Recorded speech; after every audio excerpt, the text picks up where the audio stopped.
अच्छा, एक चीज लिख लो, लास्ट टाइम किए थे, ये SF6 is not a Lewis acid, इसको ऐड कर लेना। जबकि सल्फर के पास वेकेंट ऑर्बिटल है।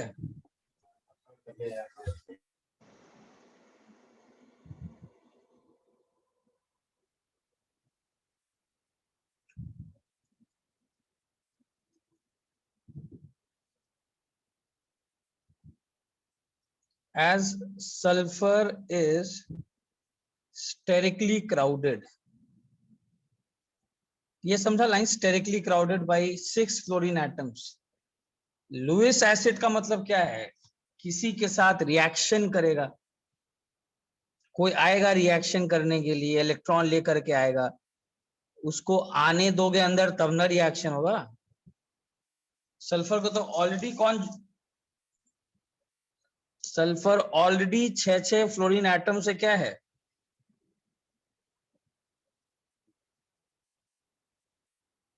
ऑलरेडी क्राउडेड है, तो किसी को इलेक्ट्रॉन लेकर के आने में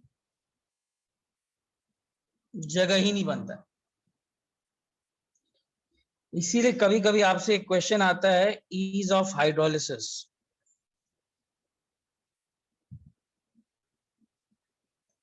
SF4 वर्सेस SF6, बताओ किसका ज्यादा होगा? SF6 का हाइड्रोलिसिस तो मैंने अभी जस्ट बताया नहीं होता है, बिकॉज पानी अगर लेकर आएगा भी लोन पेयर तो जा ही नहीं पाएगा SF6 के पास, तो ये याद रखिएगा। क्लियर है जहां तक? स्क्रीनशॉट लो। अच्छा, लास्ट टाइम हम लोग ने बैक बॉन्डिंग खत्म किया था, स्क्रीनशॉट ले लीजिए, इसके आगे अब बढ़ते हैं। ठीक है, बैक बॉन्डिंग के आगे।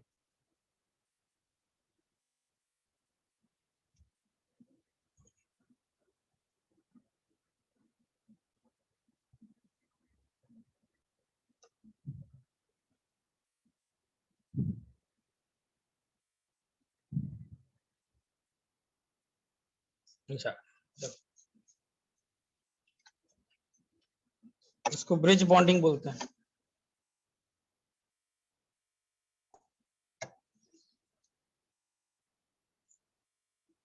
ठीक है, अच्छा इधर देखो, ये एक स्पेशल केस है 3 सेंटर 2 इलेक्ट्रॉन बॉन्ड का। एग्जाम्पल है B2H6, इसका नाम जानते हो? इसका नाम डाइबोरेन। अमर्त्या स्क्रीनशॉट लो, ज्यादा समय नहीं है।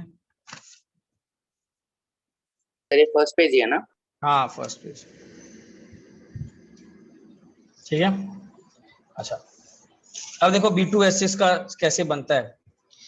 तो B2H6 वैलेंस बॉन्ड थ्योरी में थोड़ा सा स्पेशल केस के अंदर आता है। देखो इसका बॉन्डिंग कैसे बना है। 2 बोरॉन एटम्स है, बोरॉन के कितने होते हैं हाइब्रिडाइजेशन, चेक करो।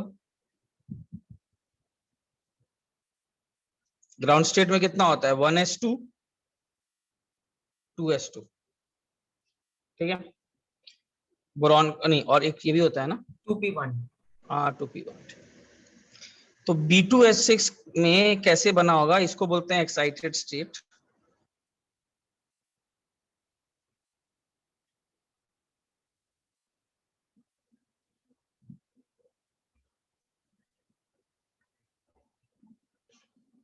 एक इलेक्ट्रॉन प्रमोट हो गया होगा। इसके बाद देखो क्या हुआ होगा,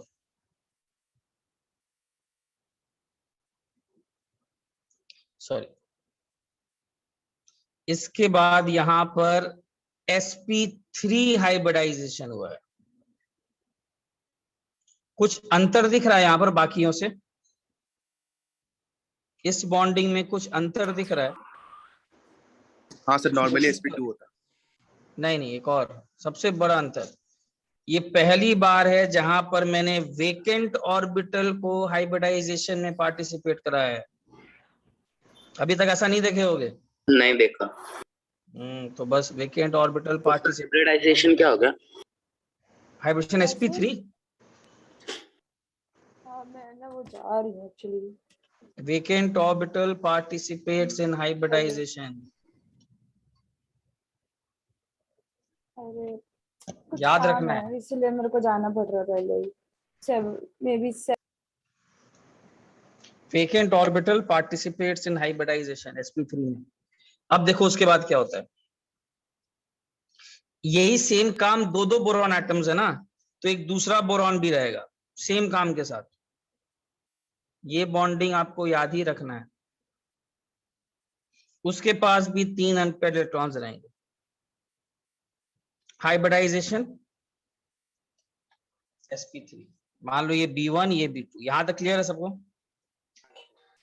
अब देखिए इसमें बॉन्डिंग कैसे बनता है, बहुत अजीब सा बॉन्डिंग है। सबसे पहले हाइड्रोजन एटम्स कितने हैं मेरे पास, 6। तो ऐसे समझ लो कि यहां पर एक बोरॉन के 4 sp2 ऑर्बिटल खुल गए।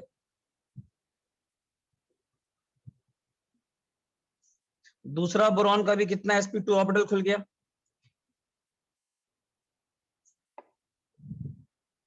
4 sp2 ऑर्बिटल खुल गए।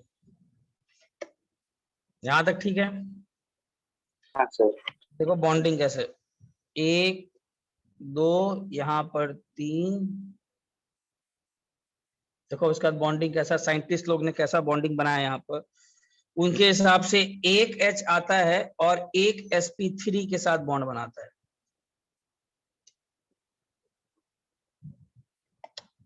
एक बॉन्ड, दूसरा H आता है इसके साथ बॉन्ड बनाता है।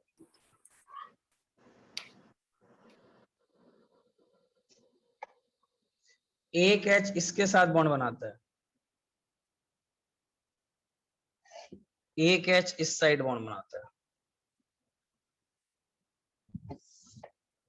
अब देखिए क्या प्रॉब्लम है। इसके बाद देखो बहुत स्पेशल टाइप का बात बोलते हैं अब यहाँ पर साइंटिस्ट लोग, यहाँ पर अब 2 H है, अभी भी 2 H बाकी है ना, एक इलेक्ट्रॉन लेकर के। तो अब ये जो H है इसका 1s और ये तीनों आपस में ओवरलैप करते हैं, तीनों। सिमिलरली यहां का H और ये तीनों ओवरलैप करते हैं। कहने का मतलब यहां पर जो ये बॉन्ड है, ध्यान से देखना, ये जो बॉन्ड बन रहा है B1 B2 और H के बीच में, इसमें कितने लोग अपना पार्टिसिपेट किए हैं, मतलब कितने लोग एक्चुअली में अपने ऑर्बिटल्स दिए हैं, B1 B2 और कौन, H।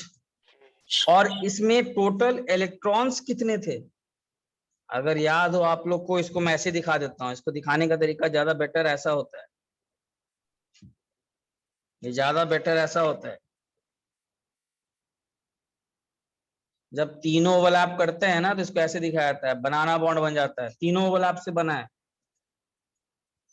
तीनों के ओवरलैप। ज्यादा अच्छा ऐसे रहता है दिखाना।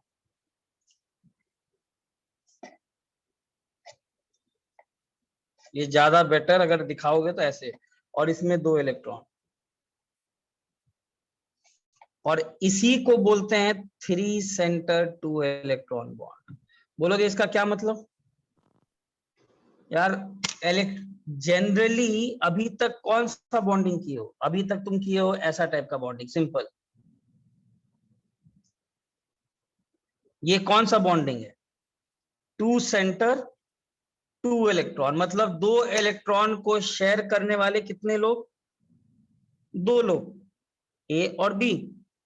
यहां पर इस बॉन्डिंग में 2 इलेक्ट्रॉन को शेयर करने वाले 3 लोग, कौन कौन से, B1 B2 और H।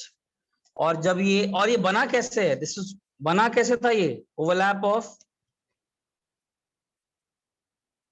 ये फॉर्म्ड कैसे हुआ था ये ऑर्बिटल, ओवरलैप ऑफ हाइड्रोजन का sp, सॉरी हाइड्रोजन का s, और बोरॉन, 2 बोरॉन ऑर्बिटल्स के कौन से, sp3 ऑर्बिटल। और इसीलिए इसका शेप थोड़ा बनाना टाइप दिखता है, इसीलिए इस टाइप के बॉन्डिंग का नाम देते हैं। This is also known as banana bond. Banana bond. और इसका नाम 3 सेंटर 2 इलेक्ट्रॉन क्यों है? बिकॉज इलेक्ट्रॉन दो ही है। अगर आप लोग को जस्ट पहला वाला याद हो तो ऐसा था, यहां पर एक H था और ये खाली था, तो एक H यहां से बॉन्डिंग, यहां पर एक था, एक H यहां से, और ये सब तो अपना बॉन्ड बनाकर बैठा ही।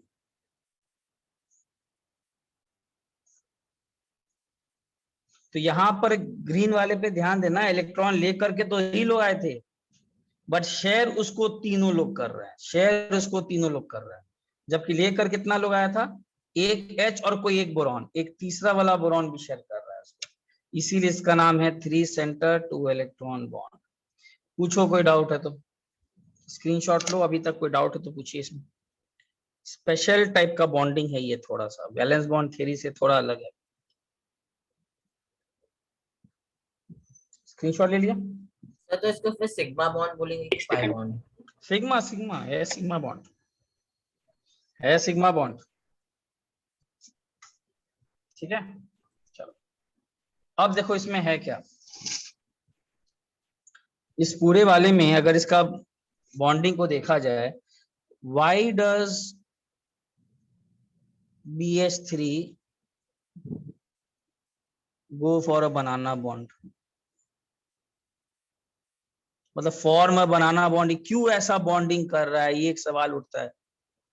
देखो सर, सिंपल सा लॉजिक देखो। सबसे पहले यार तुम एक सिंपल सा चीज बताओ, BF बोरॉन का थोड़ा सा नजर डालो इस बेचारे बोरॉन पर। चलो BF3 में चलते हैं। BF3 का ऑर्बिटल खाली है, बट उसको BF3 में इस ऑर्बिटल को थोड़ा सा स्टेबलाइजेशन है, कहां से? बैक बॉन्डिंग से। Back bond. ज्यादा नहीं है, मतलब ऐसा तो नहीं है कि वो अमोनिया को छोड़ देगा, लेकिन फिर भी अंदर वाले दोस्त उसको थोड़ा सा, जो फ्लोरीन का जो दोस्ती है निभा रहे हैं, थोड़ा सा उसको इलेक्ट्रॉन क्लाउड दे करके उसको थोड़ा सा फिर भी स्टेबलाइज रखे हुए हैं। Stabilise to a certain extent, obviously not to an extent कि ये लुईस एसिड ही नहीं है। लुईस एसिड अभी भी है, ऑर्बिटल खाली है, बट वर्स्ट कंडीशन में नहीं है, थोड़ा सा इसको फर्स्ट एड मिला हुआ है। BCl3 के साथ बैक बॉन्डिंग है कि नहीं? BCl3 में भी ऑर्बिटल खाली है, ऑर्बिटल खाली के साथ कोई रहना सर चाहता और फिर नहीं है। 2 और 3 भी है सर, तो सेटिस्फाई कर रहा है। हाँ, तो इसको भी थोड़ा बैक बॉन्डिंग है।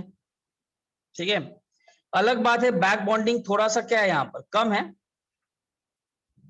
बैक बॉन्डिंग ऑब्वियस बात है कम है, लेकिन है back bonding lesser than BF3।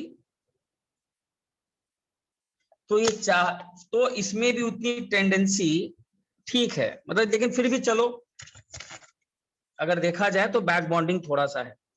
अच्छा, BI3 पे चलते हैं। BI3 और BBr3 का क्या हालत है?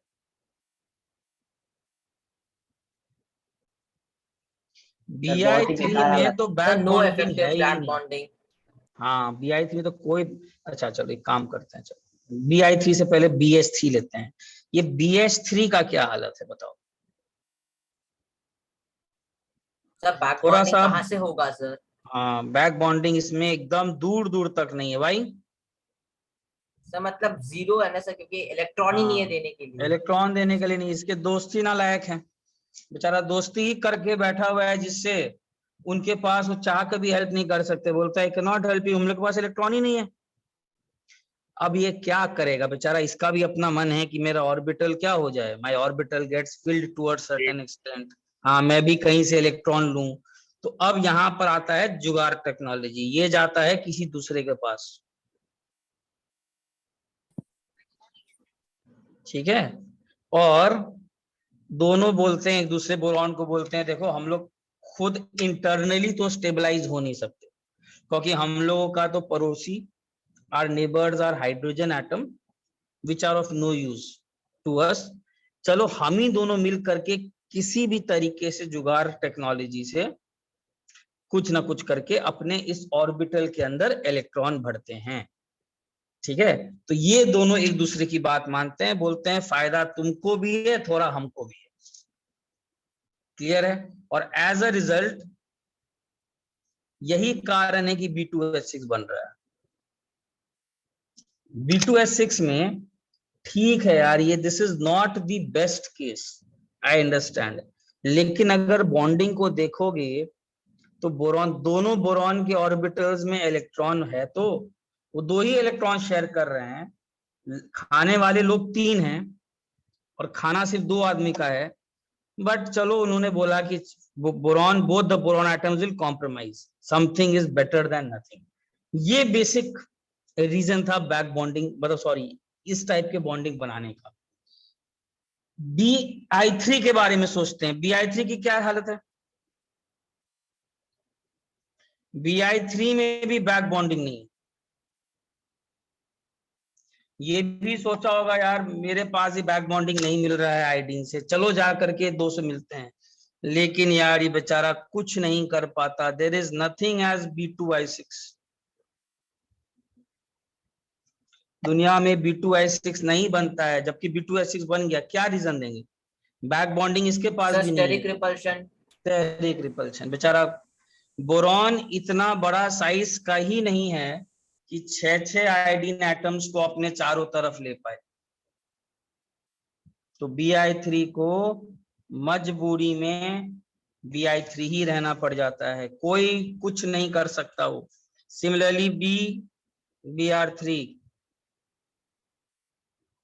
इसमें भी बैक बॉन्डिंग नहीं है। चाहता होगा मैं Br6 बनाऊं, नहीं कर पाता है बेचारा। सर तो फिर BH3 से ज्यादा बेटर लुईस एसिड ये दोनों है ना सर? हाँ, ये दोनों है। और सिमिलरली BCl3 भी अगर चाहता हो, मतलब BCl3 भी अगर चाहता हो, अरे बैक बॉन्डिंग है तो कम, BF3 जैसा तो नहीं है, लेकिन ये भी नहीं बनता है। दुनिया में साइंटिस्ट लोग ने इसको भी नहीं देखा है। वही कारण होगा, एक दो कारण होंगे। एक तो थोड़ा सा इंटरनली भी स्टेबलाइज है, और दूसरा कारण अगर कोशिश भी किया तो यहां भी क्या लग जाएगा, स्टेरिक क्राउड। अब स्टेरिक क्राउडिंग मैंने डाउट क्लास में बताया था, दिस इज नॉट समथिंग कि तुम देख कर बताओ, ऑब्जर्वेशन है, ये आपको याद रखना है। हम लोग कब ये सर स्टेरिक क्राउडिंग हुआ होगा ये याद रखना है, इसको कुछ बोला नहीं जा सकता है। You have to remember this factually. Logic नहीं लगा सकते हैं सर मेरा दिल बोल रहा है यहाँ स्टेरिक क्राउडिंग नहीं होगा। आपका दिल के बोलने से नहीं होना चाहिए, मॉलिक्यूल का दिल बोलना चाहिए, उसको पसंद आ रहा है कि। पूछो कोई डाउट इस समय, जो मैंने अभी कहानी सुनाया स्क्रीनशॉट लो। इन शॉर्ट मैंने क्या बोला, BH3 बनाना बॉन्ड बनाता है, रीजन वही है। BH3 क्यों बना पाता है? क्योंकि H का साइज भी क्या है,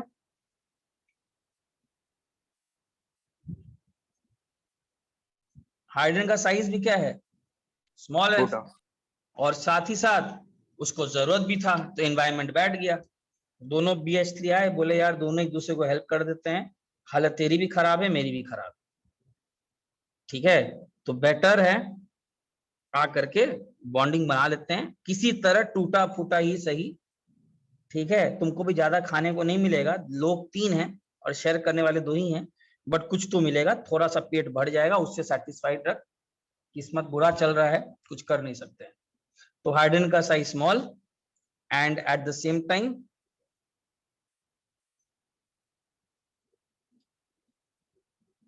no back bonding in BH3।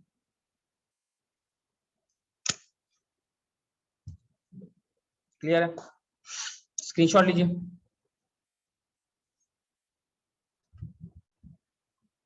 अच्छा, और हाँ एक और चीज, B2F6 क्यों नहीं बनता है? Why does B2F6 does not form? इसका रीजन, B2F6 इसीलिए नहीं बनता है बिकॉज BF3 को जरूरत ही महसूस नहीं होती है। व्हाई? वो खुश है, बोरॉन फ्लोरीन से अच्छा खासा खुश है। और खुश क्यों है? सेम लेवल के लोग हैं, इसको अच्छा खासा दे रहा है। तो BF2F नहीं बनता है because boron in BF3 stabilised to enough to not go for, इसको जरूरत ही महसूस नहीं होती है।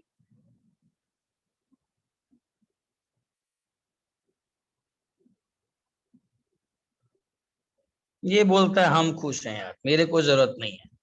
कौन इतना लाइफ में टेंशन ले, मेरे को फ्लोरीन अच्छा खासा इलेक्ट्रॉन दे चुका है, मैं इंटरनली स्टेबलाइज, मुझे अपना इलेक्ट्रॉन मिल रहा है। अब स्क्रीनशॉट ले लीजिए।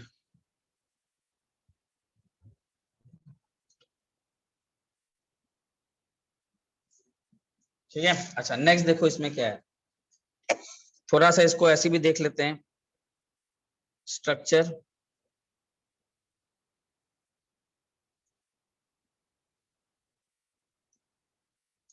देखो B2S का एक्चुअल स्ट्रक्चर ऐसा होता है।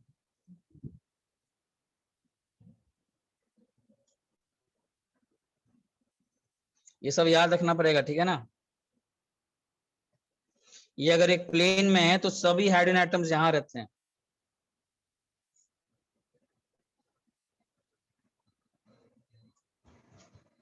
ठीक है। और अब ध्यान देना, ये हाइड्रोजन एटम्स ऊपर और नीचे रहते हैं प्लेन के। ये समझ में आया क्या दिखाया हूं? They are not in the plane, they are above and below. इनको एक और बॉन्ड बोलते हैं, वाई एक्सिस में ना, मतलब हाँ वाई एक्सिस पे। इनको ब्रिज बॉन्ड भी बोलते हैं, इनको बनाना बॉन्ड भी बोलते हैं, सब नाम है इनके। इनको 3 सेंटर 2 इलेक्ट्रॉन बॉन्ड भी बोलते हैं। ऐसे भी दिखाता है, ये सब कन्वेंशन है, ये सब दिखाने के तरीके हैं कि ये H ऊपर है, it is like an over bridge, it is connecting the 2 boron atoms. Actually में ऐसा ही है, एक्चुअली में तो ऐसा ही है, लेकिन दिखाने का तरीका है ये, ठीक है। तो एक्चुअली में ऐसा ही रहता है वो। तो आपसे देखो क्वेश्चन क्या क्या पूछता है इसमें, सब पे ध्यान देना, बहुत इंपॉर्टेंट क्वेश्चंस बनते हैं। सबसे पहले आपसे पूछता है B2S6 में हाइब्रिडाइजेशन बताओ, आंसर sp3। दूसरा, पहली बार वैलेंस बॉन्ड थ्योरी में वेकेंट ऑर्बिटल्स को हाइब्रिडाइजेशन में पार्टिसिपेट कराया गया, रो। तीसरा, कितने मैक्सिमम नंबर ऑफ एटम्स एक प्लेन में आएंगे बताओ, 4। Maximum number of atoms in a plane पूछेगा तो कितने आएंगे? 4 आएगा, बताओ गिन करके, अरे गिन करके बताओ। बोरॉन 6। हाँ तो बोरॉन को, वही तो, बोरॉन क्यों नहीं इंक्लूड करेंगे, 6 आएगा ना। तो सॉरी, ये 2 के बोरॉन के बीच में एटम बॉन्ड नहीं है ऐसा, ठीक है। ये वाला, ये 2 बीच में बॉन्ड बताना, ठीक है ना, ये वाला। हाँ सर। 6 वाले है ना, कौन कौन सा? B1 B2 3 4H। 4 5 6। 8 क्यों नहीं बोला? बिकॉज ये दोनों H क्या है, वो एक्सिस में, मतलब हाँ प्लेट के एक्सेस बाहर पे है। नहीं है, प्लेन पर नहीं है। तुम बोलोगे ऐसा क्यों नहीं होता है, तो ये थोड़ा सा आगे ऑर्गेनिक में भी करोगे तुम अपने आप। 2 टेट्राहेड्रल मिलाते हैं तो कैसे रहता है, करोगे तुम ऑर्गेनिक, अपने आप समझ में आ जाएगा धीरे धीरे। अभी के लिए तो याद ही रख लेना है, ठीक है। एक और चीज देखो ध्यान से, इसमें बहुत इंपॉर्टेंट चीज है, पूछता है कितने 2 सेंटर 2 इलेक्ट्रॉन बॉन्ड है। 2।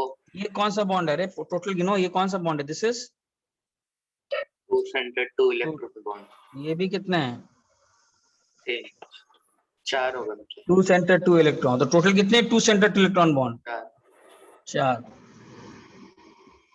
3 सेंटर 2 इलेक्ट्रॉन बॉन्ड कितने हैं? 2। कौन कौन सा? इनको ऊपर वाले। हाँ ये वाले। अच्छा ये ऐसे मत कर देना, कभी किताबों में ऐसे दिखाई पड़े सर ये वाला और ये वाला सर, अरे वो एक ही चीज दिखाना चाह रहा है, ठीक है ना, वो ऐसे दिखाता है, बस दिखाने का तरीका है वो दिखा रहा है कि H दोनों के साथ बॉन्ड बना के बैठा हुआ है, ठीक है ना। तो 3 सेंटर 2 इलेक्ट्रॉन बॉन्ड भी कितने हैं? 2। इतनी सारी चीजें याद रखिएगा। 6th बहुत इंपॉर्टेंट पॉइंट, ये मान लो एंगल θ1 है और ये एंगल θ2 है, अच्छा मुझे बताओ ज्यादा इलेक्ट्रॉन डेंसिटी कहाँ है, 2 सेंटर 2 इलेक्ट्रॉन में कि 3 centre 2 electron? 2 centre. Electron density समझते हो, डेंसिटी समझते हो पहले? इलेक्ट्रॉन डेंसिटी, डेंसिटी का मतलब कितना ज्यादा उसको जगह मिलेगा इलेक्ट्रॉन को घूमने का, उसका इलेक्ट्रॉन डेंसिटी उतना कम।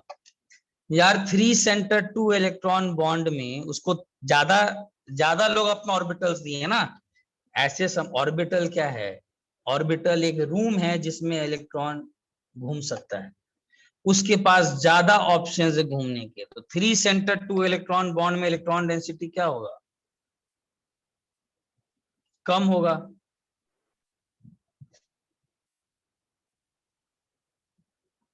होगा होगा।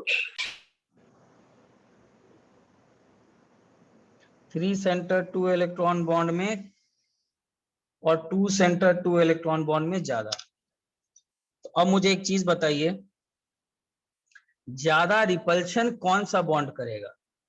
2 सेंटर 2 इलेक्ट्रॉन बॉन्ड के बीच में ज्यादा रिपल्शन होगा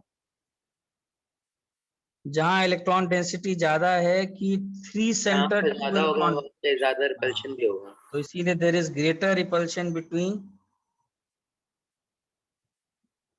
2 सेंटर 2 इलेक्ट्रॉन।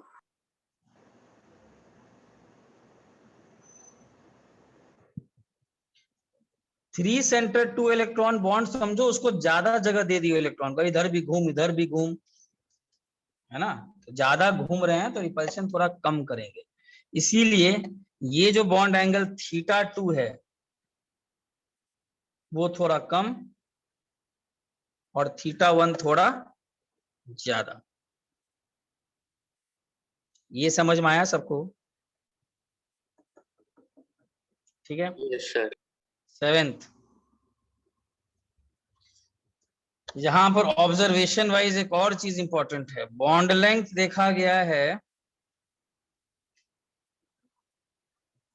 अच्छा एक और टर्म बोलते हैं इसको, बॉन्ड लेंथ का मतलब होता है, बहुत अजीब सा बात है, कभी कभी आप किताबों में यहाँ पर HB देखोगे और यहाँ HT देखोगे, सिंबल है HT, मतलब terminal bonds, terminal hydrogen atoms, ठीक। और HB का मतलब ब्रिज। ब्रिज।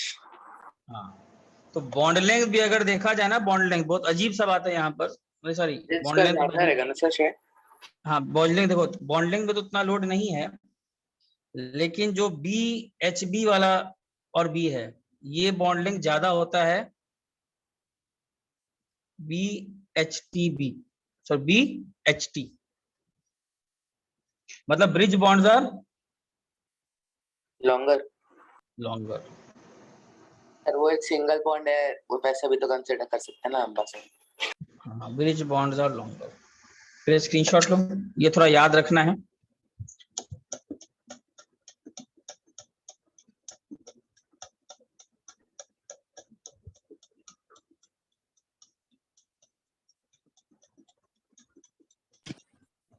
स्क्रीनशॉट ले लिया? हाँ सर। लेकिन सबसे बड़ा इंपॉर्टेंट पॉइंट, बॉन्ड स्ट्रेंथ भी जानते हो किसका ज्यादा है यहाँ पर? लॉन्गर बॉन्ड्स कौन है? ब्रिज वाले। ब्रिज वाला। बट बॉन्ड स्ट्रेंथ भी ब्रिज वाले का ही ज्यादा है, जबकि अभी तक क्या पढ़ते आए हो? लॉन्गर बॉन्ड रहेगा तो ज्यादा स्ट्रेंथ हाँ नहीं रहेगा। लेकिन ऐसा नहीं है।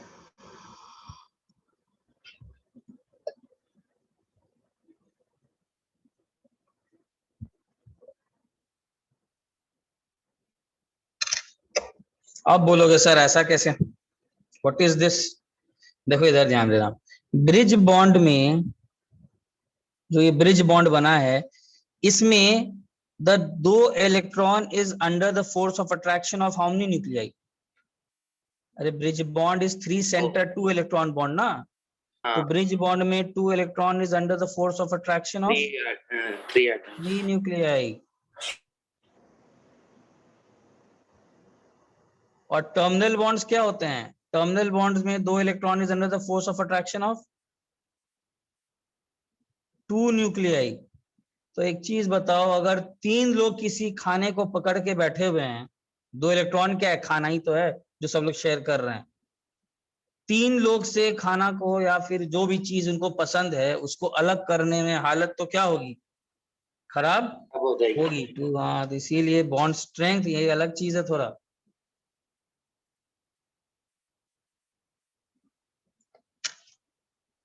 Therefore, the bond's energy in bridge bonds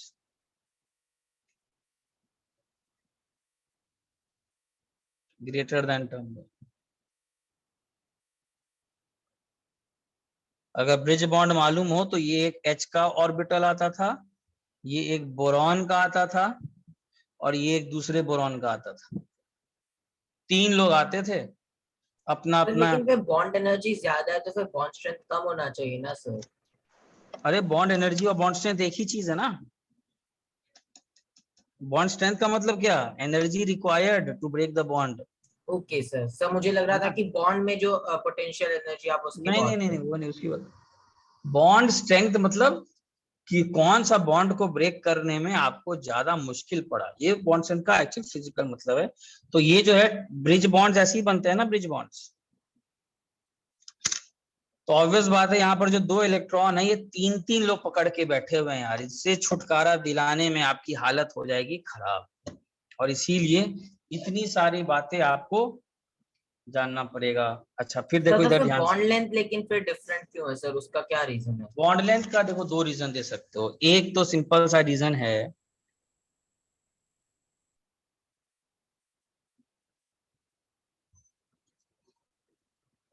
देखो इसके दो रीजंस हैं, ठीक है ना। अब देखो थोड़ा केमिस्ट्री थोड़ा होता क्या है ना, वो डिफरेंट साइंस तो है, मतलब दिमाग को एनालिटिकल और क्रिएटिव तो बना कर रखना है। अगर क्रिएटिव माइंड के बिना केमिस्ट्री पढ़ाई किए और अपने आप को थोड़ा सा मतलब बॉन्ड मतलब डॉट, ये मतलब लाइन, ये सब सोच के चले बच्चा टाइप, तब तो केमिस्ट्री समझने में थोड़ा प्रॉब्लम है। देखो अब इन लोगों का दो रीजन है साइंटिस्ट लोग जो दिए हैं। एक तो बहुत सिंपल एक्सप्लेनेशन ऐसे बोल सकते हो कि ब्रिज बॉन्ड्स, अगर तुमको सिंपल चाहिए तो ब्रिज बॉन्ड कितने एटम के बीच का बॉन्ड है, तीन। तीन एटम का बॉन्ड है। और टर्मिनल कितने एटम का बॉन्ड है, दो। दो। दो। तो तुमसे कोई पूछेगा तीन एटम का बॉन्ड और दो का बॉन्ड कौन बड़ा होना चाहिए, तीन वाला। तीन वाला। तुम ऐसे बोल सकते हो। दूसरा जो साइंटिस्टों ने एक्सप्लेनेशन दिया है, वो लोग बहुत, देखो वो केमिस्ट्री में चलता है, ठीक है ना। केमिस्ट्री में एक तो ये वैलेंस बॉन्ड थियरी के अलग ही कुछ बॉन्डिंग आया है। करेंगे क्या बेचारे लोग, करेंगे क्या, उनको पास बॉन्डिंग बन के बैठा हुआ है, पहले दुनिया में ऑब्जर्वेशन है, तो बाद में लॉजिकल सा कुछ एक फिटिंग एक्सप्लेनेशन तो देना है। अब देखो क्या होता है, उनको एक ऐसा भी वो बोलते हैं कि देखो ये क्या है, this is known as the shuttling concept. Shuttling जानते हो, बैडमिंटन खेला जाता है शटल। हाँ सर पता है। तो कुछ साइंटिस्ट इसको ऐसे व्यू करते हैं कि ऐसा कुछ हो रहा है, ये H जो है ये इलेक्ट्रॉन लेकर आया, और इमेजिन करो ये जो H है, ये H एक ही साथ कंटिन्यूअसली, ये जो इलेक्ट्रॉन, ये जो शेड अप है, ये धीरे धीरे शटल की तरह मूव कर रहा है दोनों बोरॉन के बीच में। कभी ये B1 के साथ बॉन्ड, कभी B2 के साथ बॉन्ड, कभी B1 के साथ बॉन्ड, कभी B2 के साथ bond. It is like B1 और B2 आपस में बैडमिंटन खेल रहे हैं। वो इलेक्ट्रॉन, तुमको लगेगा सर एक समय कहाँ है, वो कभी किसी इंस्टेंट B1 पर है और B2 उस समय एकदम खाली है, तुरंत वो B2 नीचे के पास दोनों चला खेल रहे गया। हैं ना, मतलब फिर हाँ दोनों खेल रहे हैं बैडमिंटन, ये इट इज लाइक दोनों हाथ शटलिंग से। कॉन्सेप्ट। यस, दोनों खेल रहे हैं अपना, मान लो यहाँ से इलेक्ट्रॉन दिया। अब ये हम लोग का लेवल का बैडमिंटन इमेजिन करोगे तो बहुत लगता है कौर गया, इतना प्यार से नहीं हो रहा है। वहां पर हर चीज मिली सेकेंड्स, क्या 10 टू द पावर ऑफ कितने सेकंड्स के अंदर हो जाता है। तो ऐसा समझो कि इतना, अगर आप सोचो कि ये शटल का जो शटल मार रहा है दो लोग, अगर मान लो कोई सुपर पावर वाले लोग खेलते और आप ज्यादा स्पीड से खेलते तो आपको हमेशा लगता कि दोनों के पास शटल है। अभी ना हम लोग ह्यूमनली देखते हैं इसको तो लगता क्या है, मतलब मैं एक विजुअलाइजेशन दे रहा हूँ। अगर तुम, वही मैंने बोला थोड़ा एनालिटिकल तो बनना पड़ता है। इस दुनिया में ना हर चीज बहुत जल्दी होती है और हम लोग का माइंड हर चीज को अलग दुनिया में देखता है। और इनकी दुनिया टोटली डिफरेंट है। तो आप ऐसे समझो कि मान लो आप हाईली दो आदमी लोग को खेलते हुए देख रहे हो शटल, जो बहुत स्पीड से खेल रहे हैं, मतलब इतने स्पीड से खेल रहे हैं कि जब तक आप B1 को देखे कि मारा तब तक वापस B1 के पास पहुंच गया, B2 मार दिया। तो आपको कैसा लगेगा कि ये जो इलेक्ट्रॉन क्लाउड है ये दोनों के साथ समथिंग लाइक इंटरफेरेंस। अरे वेव भी क्या होता है यार एटॉमिक स्ट्रक्चर में, इलेक्ट्रॉन इतना फास्ट मूव करता है कि अपने से ही इंटरफेयर कर जाता है। पता नहीं समझ में आ रहा है कि नहीं मैं जो बोलना चाह रहा हूं। तो इसीलिए इस कॉन्सेप्ट से, हाँ अगर थोड़ा एनालिटिकल अगर बन सको तो ठीक है, अदरवाइज पहला कॉन्सेप्ट वो भी रख सकते हो। तो कुछ साइंटिस्ट लोगों का कॉन्सेप्ट है कि ऐसे समझो कि शटल की तरह इलेक्ट्रॉन मूव कर रहा है। अच्छा यार, अब अगर शटल की तरह वो मूव कर रहा है तो it is spanning a larger area in space. Bond length क्या है यार? बॉन्ड लेंथ को फिजिकली क्या कोई आदमी जाकर देख रहा है क्या? साइंटिस्ट, क्या कोई साइंटिस्ट वहां थ्रेड लेकर गया है क्या? यहां से यहां तक बोरॉन का नाप, उसको बस इलेक्ट्रॉन क्लाउड कितना फैला हुआ है उसी का एक आइडिया लेता है। तो चूंकि ये इलेक्ट्रॉन क्लाउड ज्यादा फैला हुआ दिखेगा उसको, आप ऐसा सोच सकते हो भाई, because it is moving from B1 to B2 to B1 to B2। तो आप ये भी कॉन्सेप्ट से बोल सकते हो कि बॉन्ड लेंथ किसका ज्यादा?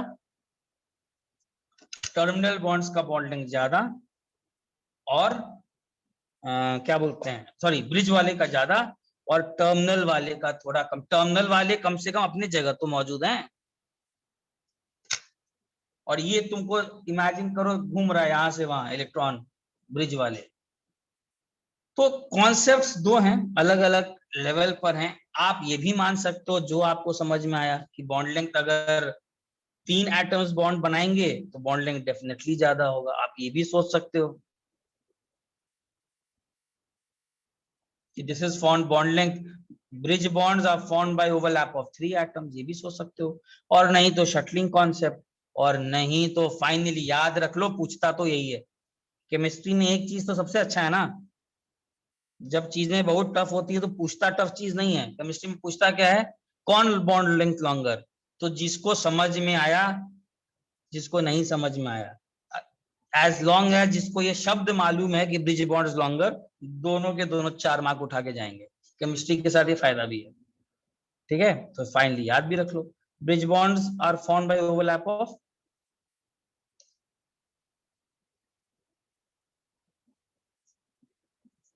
3 एटम्स,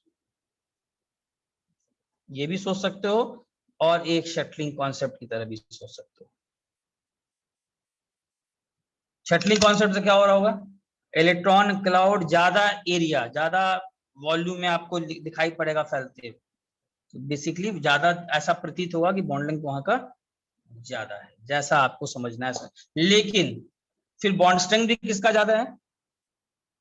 बॉन्ड स्ट्रेंथ भी फिर देखो अलग, इसी का ज्यादा है भाई, बिकॉज ये फिर 3 लोगों के फोर्स ऑफ अट्रैक्शन के अंदर है।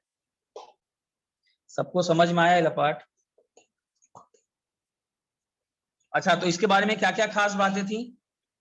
हाइब्रिडाइजेशन, sp3, हाँ, इज दिस प्लेनर और नॉन प्लेनर? B2S6 प्लेनर की non planar? Non planar. Non planar, ठीक है। चलो स्क्रीनशॉट ले लो, और नहीं तो याद रख लो, जितनी बातें बताएं उसी में से क्वेश्चन आएगा, ज्यादा कुछ है ना, याद भी रख लोगे तो भी वही सेम आएगा। सर और कोई एग्जांपल्स है क्या ऐसे बॉन्ड के? यस, एग्जाम्पल्स तो और भी बहुत सारे हैं, लेकिन हम लोग को अभी केमिकल बॉन्डिंग में सिलेबस में B2S6 है अभी, वो खत्म करना है। और आप लोग ये जरूर जान के बैठिए कि हम लोग तो केमिकल बॉन्डिंग आपको अभी इतना बड़ा लग रहा है, इनऑर्गेनिक का बस स्टार्टिंग पॉइंट है। आप हर ग्रुप को इंडिविजुअली पढ़ते हो, ग्रुप 1, ग्रुप 2, ग्रुप 3। तो वहां पर अब ग्रुप 3 में बोरॉन आता है, तो वहां पर आप बैक बॉन्डिंग, ब्रिज बॉन्डिंग तो आप कर चुके, एक्स्ट्रा कुछ चीजें करोगे कि और कौन कौन ब्रिज बॉन्डिंग शो करते हैं। लेकिन अगर हम लोग ने इसको एक्सटेंड किया तब तो सिलेबस ऐसे भी खत्म नहीं होगा केमिकल बॉन्डिंग। और chemical bonding one of the biggest chapters in chemistry, ये खत्म किया जाता है, इसको होता नहीं है, कुछ चीजें आपको बाद के लिए करनी है। तो हम लोग अभी किस में स्टिक करना है, जो बुकलेट में दिया है, जिसके एमटी में आने के चांसेस हैं, बस उसी में आएगा घूम फिर करके B2H6 पर जो बातें हैं। आगे और भी मॉलिक्यूल्स हैं, चलो एग्जाम्पल में स्क्रीनशॉट ले लो, एक दो एग्जाम्पल मैं यहाँ बता दूं। अच्छा BME3 के साथ क्या हालत है बताओ? करेंगे।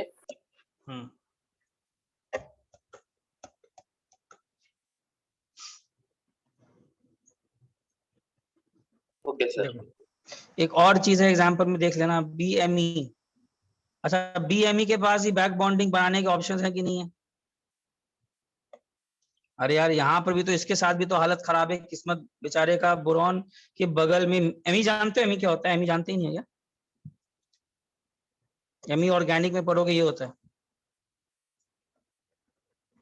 CH3। तो एक चीज बताओ, BME3 में भी हालत तो खराब है ही। हालत क्यों खराब है यार? इसके बगल में कोई इलेक्ट्रॉन देने वाला तो है नहीं, तो चाहेगा कि मैं डाइमराइज करूं, go for a banana bond. यहाँ पे क्या है सर? MECH3 होता है, ऑर्गेनिक में पढ़ोगे। सर एमिक मिथाइल, मतलब मीथेन क्या? Methyl group, methyl group. Okay sir. ठीक है, तो होता क्या है, इसकी भी हालत खराब है। हालत क्यों खराब है? बिकॉज चाहता है कि इलेक्ट्रॉन आए, ठीक है ना। बोरॉन देखो उसके साथ हालत थोड़ा इनऑर्गेनिक में थोड़ा खराब ही रहता है, बेचारा घूमते रहता है तलाश में कोई इलेक्ट्रॉन दे, इलेक्ट्रॉन दे। ठीक है, तो प्रॉब्लम क्या है, बगल वाले एमी हेल्प नहीं करते हैं, तो सोचेगा बनाकर B2Me6 बनाए, बट बेचारा किस्मत का मारा नहीं बन पाता है। रीजन क्या दोगे अगर ये ऑब्जर्वेशन आया है कि नहीं कर पाया है? तो जरूर स्टेरिक क्राउडिंग, इसीलिए बेचारा नहीं कुछ कर पाता है। ठीक है, सिमिलरली AlH3 बनाता है कि नहीं बताओ, खुद ही बताओ। AlH3 क्या डाइमराइज करके Al2H6 बना सकता है कि नहीं? बना सकता है। बना सकता है, और बनाता है। अरे सिंपल सा बात है, जब बोरॉन जो है वो साइज में छोटा होकर के 6 हाइड्रोजन को उठा लिया, तो एल्यूमिनियम तो साइज में बड़ा है, वो तो उठाएगा ही। तो इसमें भी होता है बनाना बॉन्डिंग। आप लोगों ने बोला एग्जाम्पल तो ले लो। ठीक है, अच्छा AlCl3 पर आते हैं। देखो हाँ चलो AlMe3 पर आते हैं। अच्छा AlMe3 भी बोरॉन के जस्ट नीचे ही है एल्यूमिनियम, तो इसका भी ऑर्बिटल क्या होगा? खाली होगा। बेचारा ये भी सोचेगा जा करके कुछ करें यार इसका। Al2Me6 फिर बनता है, इसमें भी रहता है 3 सेंटर 2 इलेक्ट्रॉन बॉन्ड। अच्छा B2Me6 नहीं बना, ये बन गया, क्या रीजन दे सकते हो? क्योंकि एल्यूमिनियम का साइज बोरॉन से क्या है? बड़ा है। बड़ा है तो वो 6 मिथाइल ग्रुप्स को क्या किया? अपने चारों तरफ रख लिया, इसीलिए Al2Me6 बनता है। ठीक है, AlCl3 पर आते हैं। अच्छा इसमें बैक बॉन्डिंग है कि नहीं बताइए? AlCl3 में बैक बॉन्डिंग है कि नहीं? चुप क्यों रहता है तुम लोग? बैक बॉन्डिंग नहीं है ना? ये भी थर्ड पीरियड का, ये भी थर्ड पीरियड का। तो ये लेकिन देखो क्या करता है, ये बहुत चालाक आदमी है, ये कुछ अलग टाइप का ही बॉन्डिंग बनाता है। इसको 3 सेंटर 2 इलेक्ट्रॉन बॉन्ड नहीं बोलते। देखो क्या किया, ये कोऑर्डिनेट बॉन्ड बना लिया।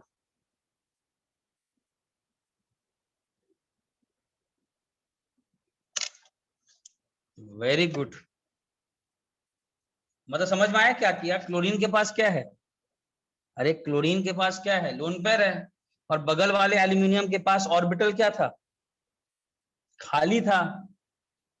तो यार एक सिंपल सा चीज बताओ, जब 2 सेंटर 2 इलेक्ट्रॉन बॉन्ड बन रहा हो, 2 सेंटर 2 इलेक्ट्रॉन बॉन्ड बन रहा हो, आदमी भी दो, खाने वाले भी दो, किसको नहीं पसंद आएगा?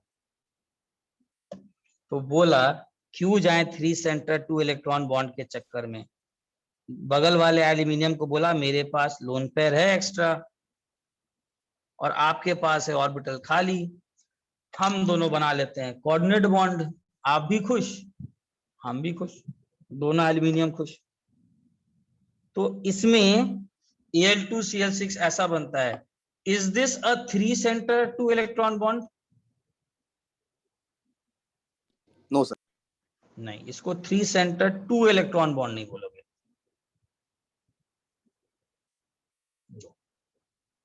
This is not a 3 centre 2 electron bond, ठीक है ना। ये सिंपल 2 सेंटर 2 इलेक्ट्रॉन बॉन्ड है, सिंपल 2 सेंटर 2 इलेक्ट्रॉन बॉन्ड जैसा होता है। And this is a coordinate bond.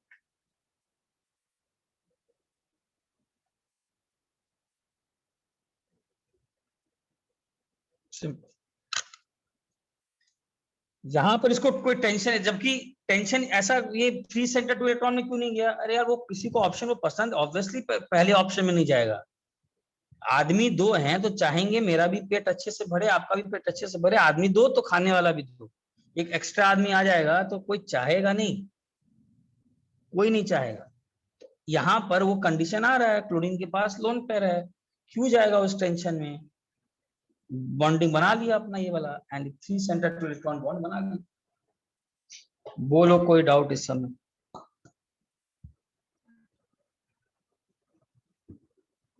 चलो स्क्रीनशॉट ले लो, ठीक है। हाँ, और Al2Cl6 भी ऐसा ही होता है। खैर अभी के लिए इसके बाद अब जब ग्रुप 13 करेंगे तभी देखेंगे। इतनी बातें इनफ है अभी के लिए, इतनी बातें इनफ है, ठीक है। सर वो क्या है स्टेरिक क्राउडिंग? हाँ, स्टेरिक क्राउडिंग मतलब B2Me6 नहीं बन पा रहा है, अगर हम लोग ने देखा ऑब्जर्वेशन वाइज, जबकि उसमें भी बैक बॉन्डिंग नहीं है, तो क्या रीजन देंगे? जरूर बोरॉन इतना बड़ा साइज में नहीं है कि 6 मिथाइल ग्रुप्स को क्या कर पाए, अट्रैक्ट नहीं मतलब रख पाए। जगह ही नहीं है, घर में जगह होना चाहिए ना, तब ना सामान रखोगे। सर जगह एक ही और छोटा है। टर्म था ना स्टेरिक हिंड्रेंस। यस, एक ही चीज है, स्टेरिक क्राउडिंग सब एक ही चीज है। अच्छा। स्टेरिक हिंड्रेंस बोलो, स्टेरिक रिपल्शन बोलो, ठीक है, सब एक ही चीज। बोलिए आप कोई डाउट इसमें? स्क्रीनशॉट ले लीजिए। चलो इसी के साथ हम लोग का बैक बॉन्डिंग भी खत्म हुआ, ठीक है। जीवन में धीरे धीरे आगे बढ़ते जा रहे हैं हम लोग। अब हम लोग को खत्म करना है फजान रूल।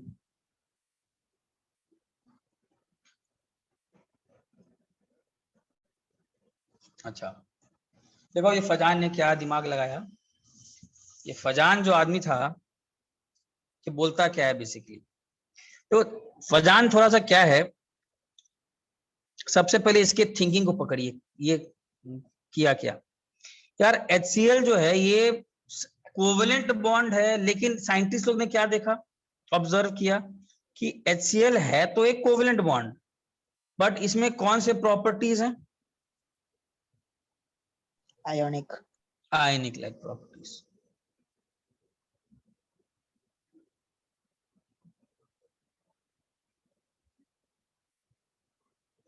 ठीक है ना।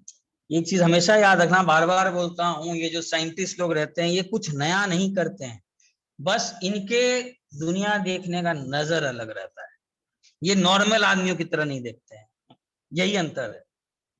फजान भी वही काम किया। वो सोचा कि यार जब एक कोवेलेंट बॉन्ड में आयनिक प्रॉपर्टीज हो सकते हैं, so why can't an ionic bond have which properties?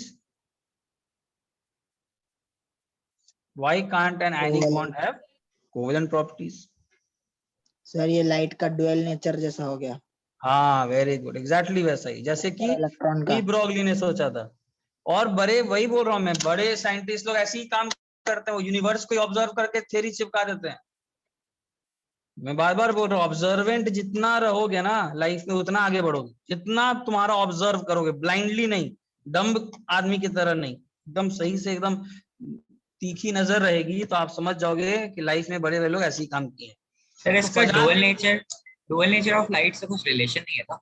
Relation नहीं है, लेकिन थिंकिंग वही था बेसिकली। वहां पर भी डी ब्रॉगली ने यही सोचा कि जिसको हम आज तक लाइट समझ रहे थे, लाइट को वेव समझ रहे थे, जब वो मैटर की, सॉरी, उसमें पार्टिकल नेचर हो सकता है ना, फोटोइलेक्ट्रिक इफेक्ट से, तो चिपका दिया। कौन आया, कौन डी ब्रॉगली आया, फेंक दिया, सर आपने क्यों बोला नहीं, था कि मैटर में फिर कुदरत वेव हो बायस सकता है। नहीं करता है। हाँ वही बोला बात है, फेंक दिया ये बात, वही है, वो देख लिया नोबेल प्राइज जीत के चला गया, बाकी लोग सोचते रह गए हाँ ऐसा नहीं होता है। वो देखता है नेचर को कि नेचर बायस्ड है नहीं। नेचर में कभी एक्सट्रीम्स देखे हो क्या, किसी को ऐसा देखे हो क्या कि उसको एकदम कुछ भी नहीं दिया हो, ऐसा नहीं है, एकदम नहीं है, वो बायस्ड है ही नहीं नेचर। हो सकता है किसी बच्चे को अच्छा सा दिमाग पढ़ाई में नहीं दिया हो, खेल में देता हो, किसी को हो सकता है एवरेज में यहाँ काट दिया हो, वहां अच्छा टैलेंट दिया हो, सिंगिंग अच्छा करता हो। नेचर इज नॉट बायस्ड, सबको एक तरीके से, किसी को 100% परफेक्ट भी नहीं बनाया, किसी को 100% ढोल भी नहीं बनाया, सबको ठीक ठाक दिया है, तो वही उनका कॉन्सेप्ट रहता है। तो फजान ने क्या बोला इस साइंटिस्ट ने कि यार जब कोवेलेंट बॉन्ड में आयनिक लाइक प्रॉपर्टीज आ सकते हैं, जैसे HCl को हम लोग पोलर कोवेलेंट बोलते हैं, इसको मैंने आयनिक नहीं बोला है, नाम कोवेलेंट ही है, तो क्यों ना किसी आयनिक बॉन्ड में कोवेलेंट लाइक प्रॉपर्टीज आ जाए।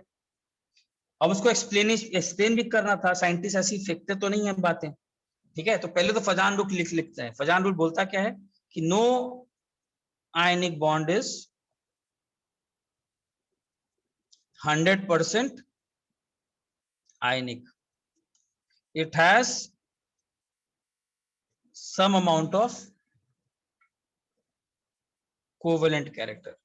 कहने का मतलब अगर देखा जाए, जान तो क्या है कि जो साइंस है ना, खास करके केमिस्ट्री, बाइनरी नंबर्स में नहीं चलता है सर, 1 या 0 लाइक मैथ्स, ऐसा नहीं चलता है। मैथ्स में क्या है सर, ये होगा या ये नहीं होगा, केमिस्ट्री ऐसा नहीं है।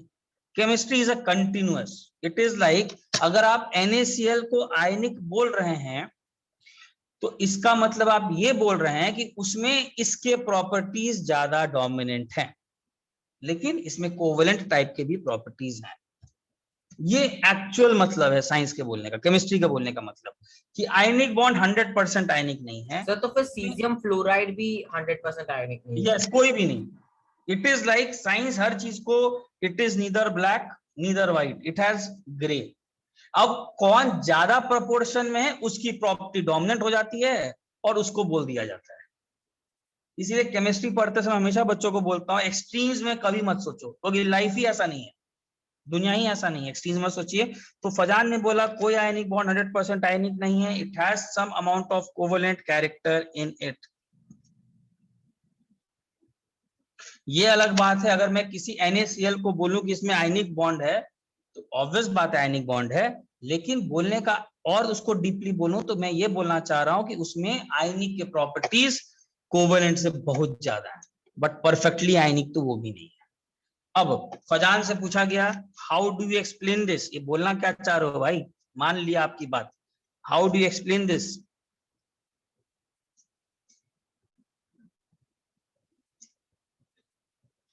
मतलब what do you mean by ये, क्यों कोवेलेंट कैरेक्टर से आप बोलना क्या चाहते हो। तो फजान ने देखो क्या एक्सप्लेनेशन दिया। फजान ने बोला देखो क्या है, मान लो कोई आयनिक बॉन्ड बन रहा है, जैसे एग्जांपल लिथियम आयोडाइड बन रहा है, चलो मान लो कोई लिथियम आयोडाइड बन रहा है, तो हम लोग क्या करते हैं, आयनिक बॉन्ड बनते समय याद है हम लोग ने सबसे पहले लिथियम एक इलेक्ट्रॉन निकाला होगा,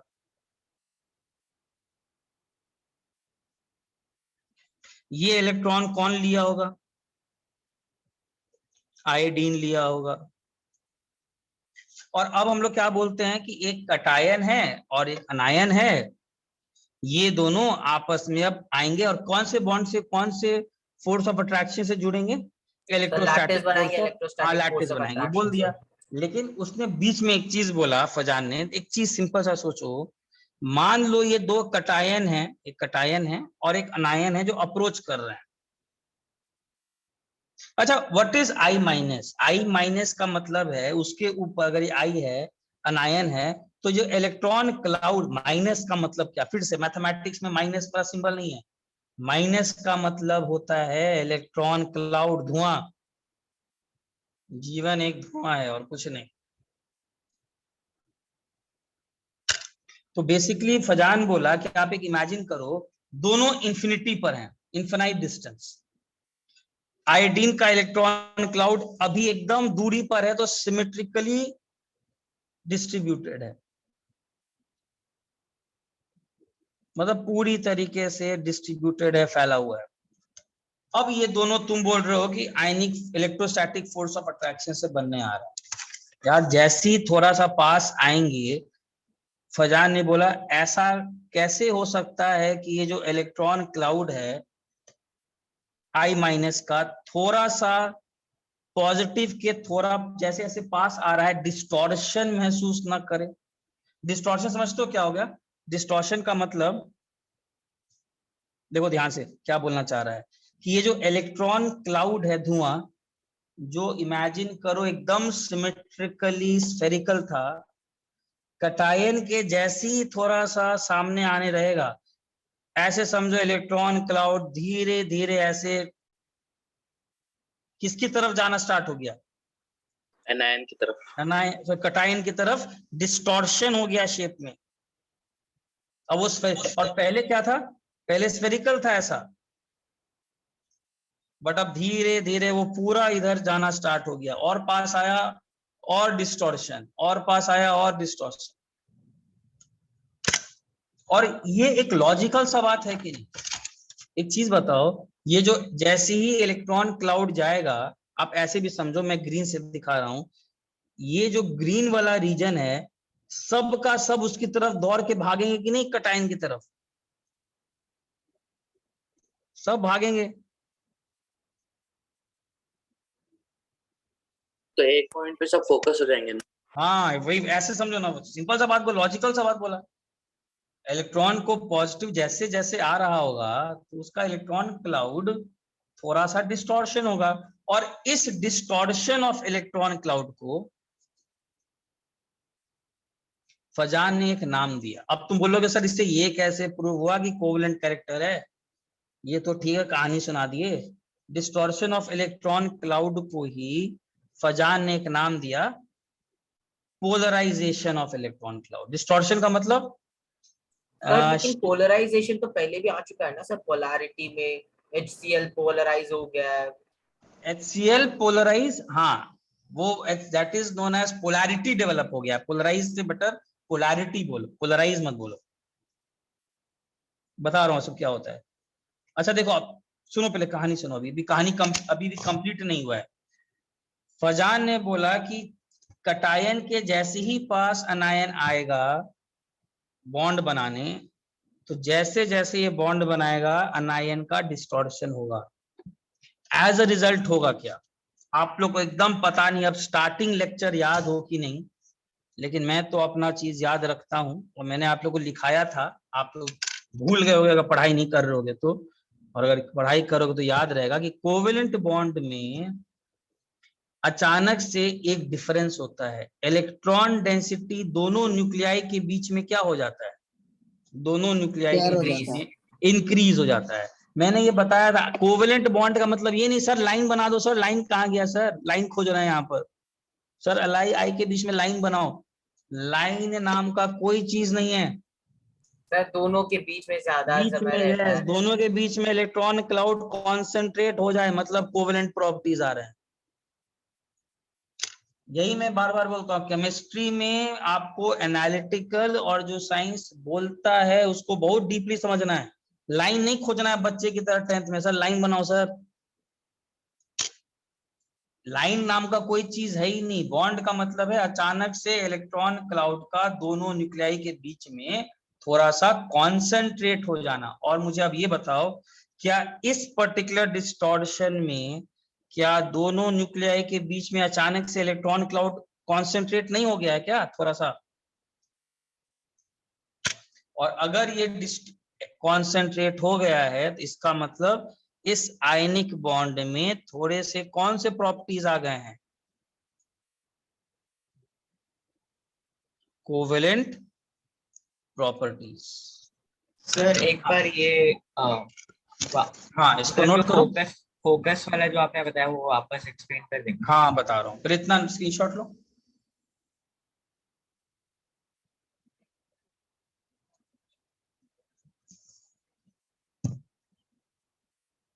अच्छा मैं ये बोलना चाह रहा हूं कि जैसी ये कटायन है,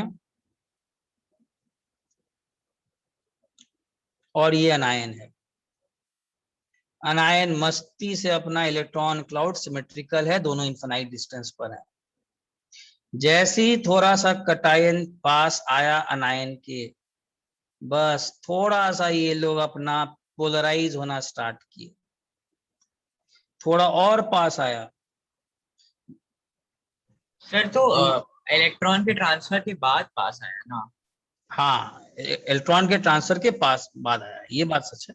इसीलिए तो बॉन्ड को क्या बोलेंगे, बॉन्ड को कोवेलेंट नहीं बोलेंगे। बस क्या बोलना चाह रहा हूं कि बॉन्ड में दोनों न्यूक्लियाई के बीच में थोड़ा सा इलेक्ट्रॉन क्लाउड का क्या हो गया है, कॉन्सेंट्रेशन। ऑर्बिटल्स का ओवरलैप नहीं हुआ है, ऑर्बिटल्स का ओवरलैप नहीं हुआ है, इसीलिए इसको कोवेलेंट बॉन्ड नहीं बोल रहे हैं। तुमसे कोई पूछेगा NaCl कौन सा बॉन्ड है, तो ऐसा थोड़े बोल दो कि कोवेलेंट है।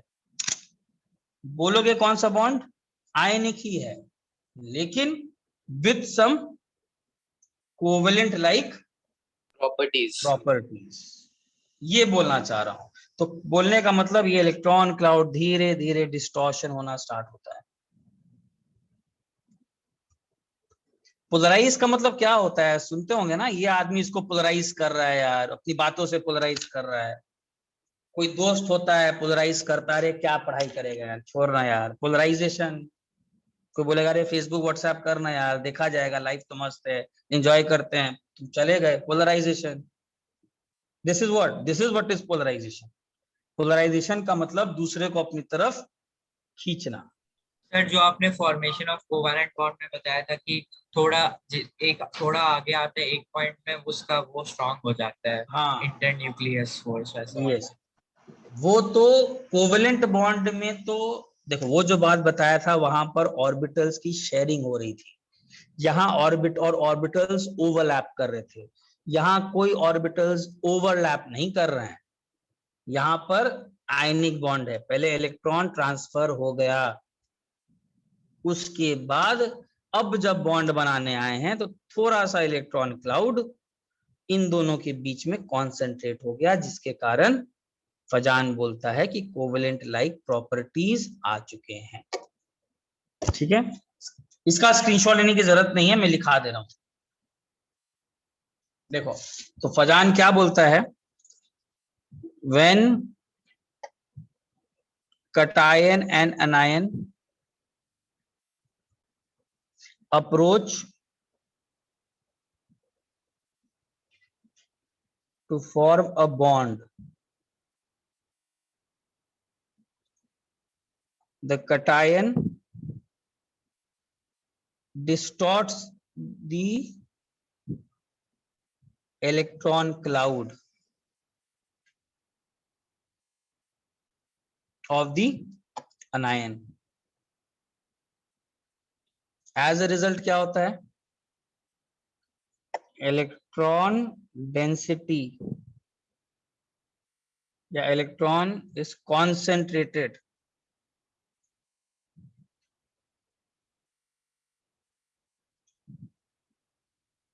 in between the two nuclei,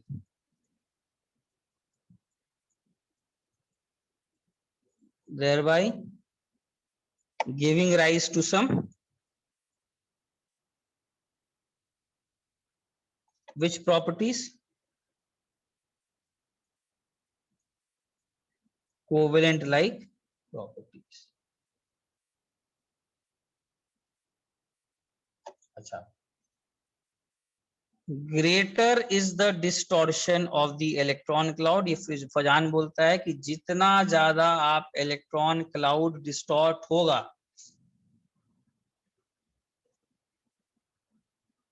कहने का मतलब ग्रेटर इज द पोलराइजेशन।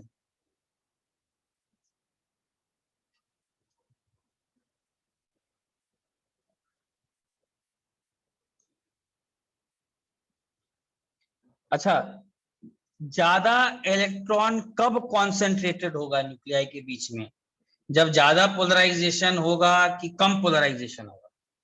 अगर ज्यादा पोलराइजेशन होगा तो मतलब ज्यादा electron is concentrated in between the two nuclei, तो मैं बोल सकता हूं greater is the distortion of electron cloud, मतलब greater is the polarization of electron. Excuse me हाँ, sir, sir more is the, polarization, हाँ बोलो। सर पोलराइजेशन तो मतलब अट्रैक्शन ऑफ इलेक्ट्रॉन्स है ना, कि एक ज्यादा थोड़ा अट्रैक्टेड रह जाता है एक एटम में। दैट इज इलेक्ट्रोनेगेटिविटी, वो भी एक तरीके से पोलराइजेशन बोलो, उसको बोलो पोलैरिटी का डेवलप होना। अच्छा समझ गया। पोलैरिटी टर्म्स अलग अलग है, वहां क्या बोलो, a polarity has been developed. Ion covalent bond में जब Cl खींचा तो बोलते हैं पोलैरिटी हैज बीन डेवलप्ड, और आयनिक बॉन्ड जब आयनिक बना रहा होगा, टर्म्स है भाई, बाकी शब्दों में क्या लिखा है, कॉन्सेप्ट को समझो, शब्दों में क्या लिखा है समझो, बस इतना है। कटायन था, अनायन था, पास आया कि थोड़ा सा उसको पोलराइज कर दिया। पोलराइजेशन का मतलब उसका शेप बिगाड़ दिया, अपनी तरफ कर लिया थोड़ा, जिसके कारण इलेक्ट्रॉन क्लाउड कॉन्सेंट्रेटेड हो गया, कोवेलेंट लाइक प्रॉपर्टीज आ गया। और जितना ज्यादा डिस्टॉर्शन होगा उतना ज्यादा पोलराइजेशन होगा, और जितना ज्यादा पोलराइजेशन होगा more is the covalent character. दूसरा पॉइंट, कटायन क्या करता है, कटायन पोलराइज करता है, cation पोलराइजेस, hence we use the term polarizing power for cation।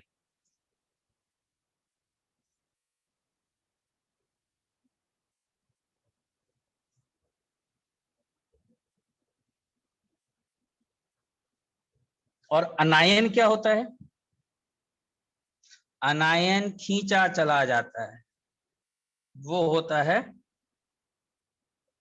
polarized, therefore we use the term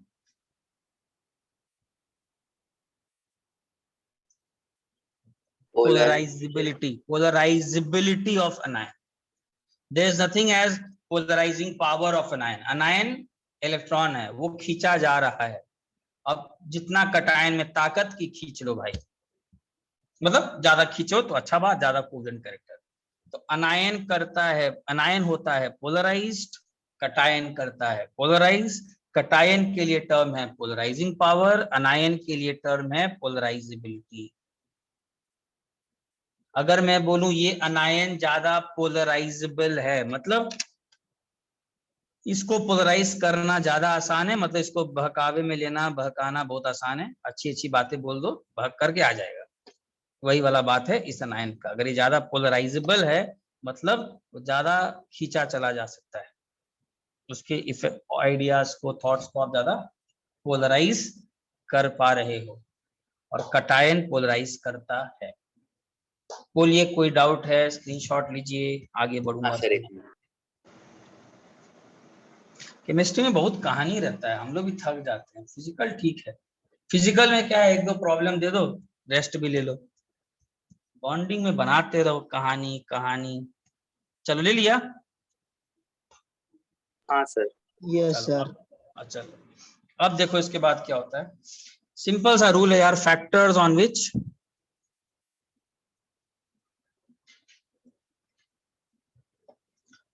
polarisation depend.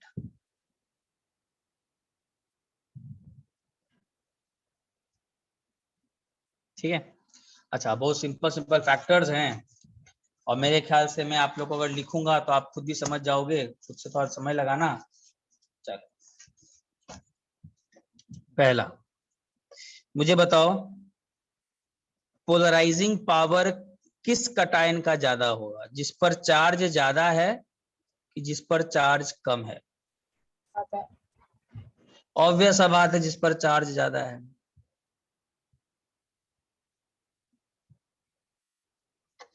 मतलब अगर मैं बोलूं कि एक +1 का चार्ज है और एक +2 का चार्ज है और दोनों को खींचना है, तो ऑब्वियस बात है +2 का चार्ज का पोलराइजिंग पावर ज्यादा होगा।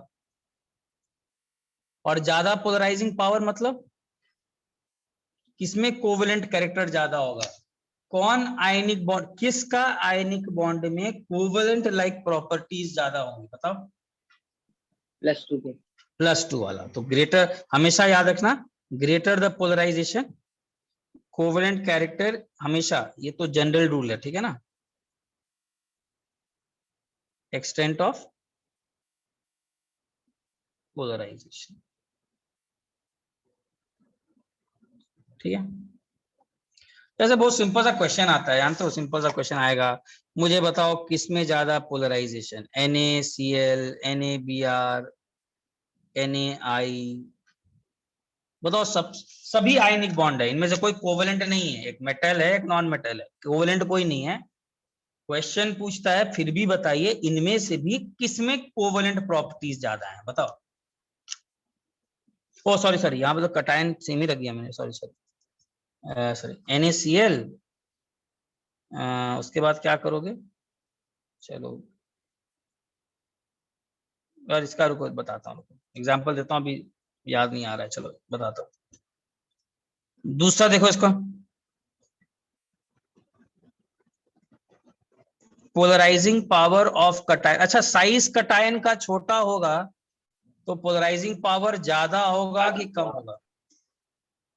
ज्यादा होगा, साइज छोटा। ये कर भी चुके हो, हाइड्रेशन एनर्जी याद आ रहा है, हाइड्रेशन एनर्जी, हाँ पोलराइजेशन नहीं होता था बट छोटा साइज है। हाँ चार्ज मैंने सेम रखा है, मैं ये मान के चल रहा हूं कि +1 का ही चार्ज है, बट एक पिद्दी सा +1 छोटे से साइज पर और वही +1 बड़े से साइज में, किसके खींचने की शक्ति ज्यादा होगी?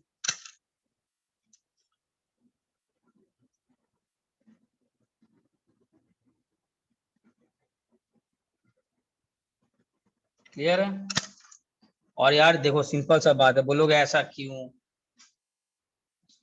चार्ज एनर्जी है, एनर्जी जितना कॉन्सेंट्रेटेड रखोगे उतना ज्यादा उसका ताकत, सिंपल सा बात याद रखना।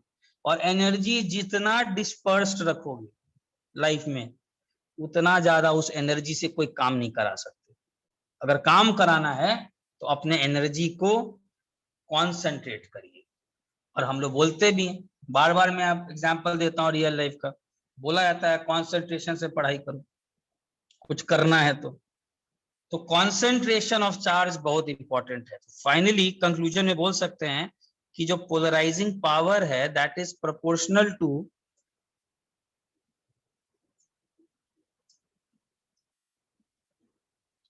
चार्ज अपॉन कौन सा रेशियो? केमिस्ट्री में ताकत का प्रतीक यही मैथमेटिकल सिंबल है, सिर्फ चार्ज का होना नहीं, कितना कॉन्सेंट्रेशन है। चार्ज एनर्जी है लेकिन वो एनर्जी कितना फोकस्ड है ये भी रिजल्ट दिलाता है। एनर्जी सिर्फ होने से कुछ नहीं होता है, एनर्जी डिस्पर्स्ड है कभी रिजल्ट नहीं आएगा, एनर्जी फोकस्ड है कॉन्सेंट्रेटेड है ज्यादा रिजल्ट आएगा। अच्छा बोलो इस पे कोई डाउट? स्क्रीनशॉट लीजिए सर, एक मिनट।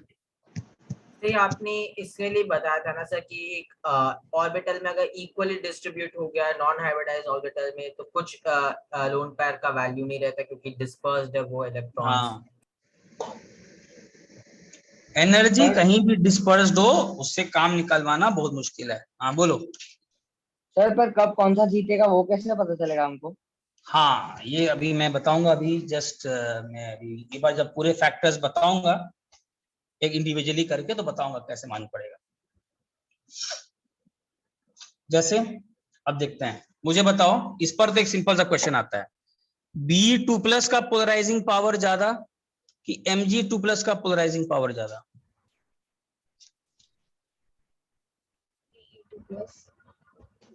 चार्ज दोनों में सेम है लेकिन खींचने का शक्ति, +2 का चार्ज एकदम स्मॉलर से बेरिलियम के छोटे से साइज पर फैला हुआ है, तो किसका पोलराइजिंग पावर ज्यादा?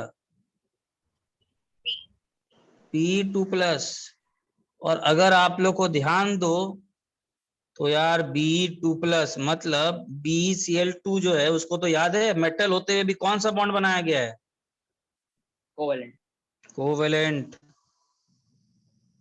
यही कारण है कि ये कोवेलेंट बॉन्ड है, यही कारण है, जबकि है मेटल लेकिन इसका पोलराइजिंग पावर इतना ज्यादा है, ठीक है, +2 का चार्ज और साइज छोटा भी है।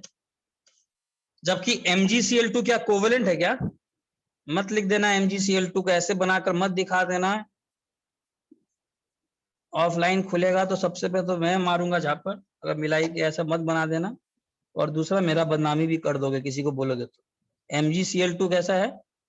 Mg2 plus ionic bond, CaCl2 ionic bond है, बट BeCl2 कोवेलेंट बॉन्ड है, मतलब कोवेलेंट पोलराइजिंग पावर इतना ज्यादा है कि फजान रूल छोड़ो, कोवेलेंट बन गया है।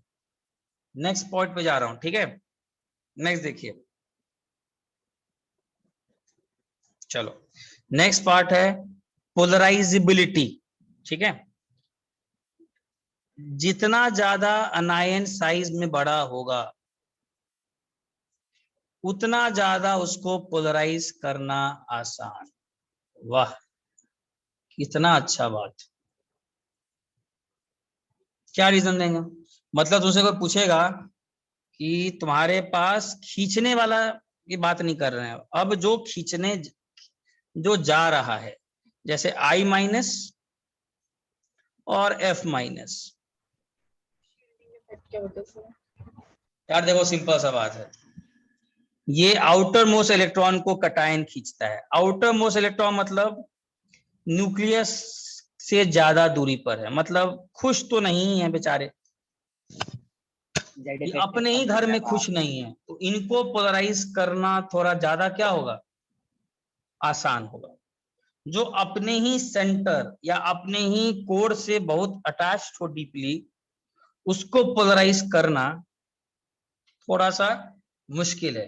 लेकिन जो अपने ही घर में ना खुश है या खुश नहीं है, उसको तो आप आराम से बहका करके ला सकते हो। और I माइनस इतना खुश क्यों नहीं है? आयोडीन का कितना बड़ा साइज, तो ये जो आउटर मोस्ट इलेक्ट्रॉन क्लाउड है, this is at a greater distance from the nucleus.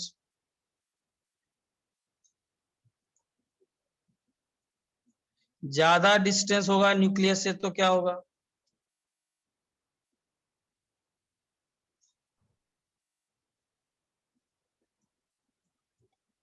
easier to, अच्छा, lesser the experiencing lesser force of attraction। अरे खुद का न्यूक्लियस उस पर फोर्स ऑफ अट्रैक्शन लग ही नहीं रहा है, तो घूमेगा ही। ध्यान नहीं दोगे तो क्या करेगा, भाग गया। और क्या,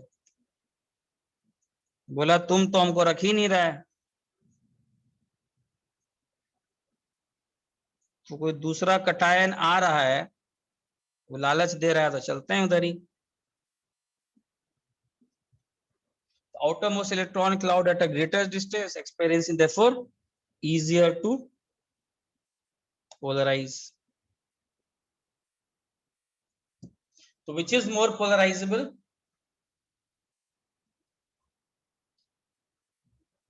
सर तो मतलब जितना बड़ा आयन होगा उतना ज्यादा मतलब कॉन्सेंट्रेशन हाँ, होगा बीच का। yes. उसका जितना बड़ा अनायन होगा उतना ज्यादा वो जब बॉन्ड बना होगा आयनिक, तो खींचा चला गया होगा, ज्यादा पोलराइज्ड हो गया होगा, मतलब ज्यादा कोवेलेंट कैरेक्टर। जैसे सिंपल सा एग्जांपल आपसे पूछेगा, बताओ इसमें से सबसे ज्यादा कोवेलेंट कैरेक्टर किसमें है?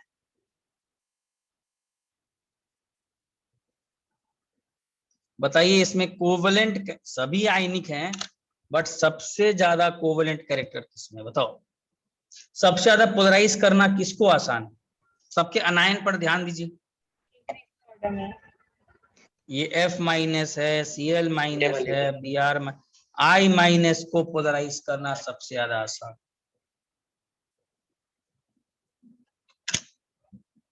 तो इसका मतलब सबसे ज्यादा कोवेलेंट कैरेक्टर LiI में। LiCl और NaCl में बताओ ज्यादा किसमें covalent character? LiCl। Reason, Li का +1 चार्ज है, Na का +1 चार्ज है, कौन कटा अनायन तो सेम है भाई, Cl माइनस Cl माइनस। ज्यादा पोलराइज कौन करेगा, Li प्लस करेगा कि Na प्लस करेगा? Li plus.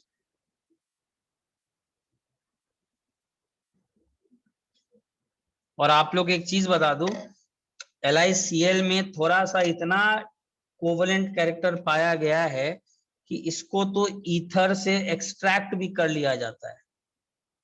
कहने का मतलब अगर LiCl और NaCl को थोड़ा सा सेपरेट करना हो, ईथर डाल दो।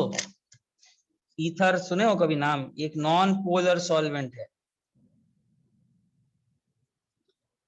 कोवेलेंट कैरेक्टर हाँ, सर। ज्यादा है तो किसमें ज्यादा हैं? दोनों आयनिक, बट अगर थोड़ा सा कोवेलेंट टाइप के प्रॉपर्टीज हैं तो LiCl में थोड़ा सा नॉन पोलर सॉल्वेंट में थोड़ा घुल जाता है सर्टेन लेवल तक, और उसको फिर एक्सट्रैक्ट कर लिया जाता है।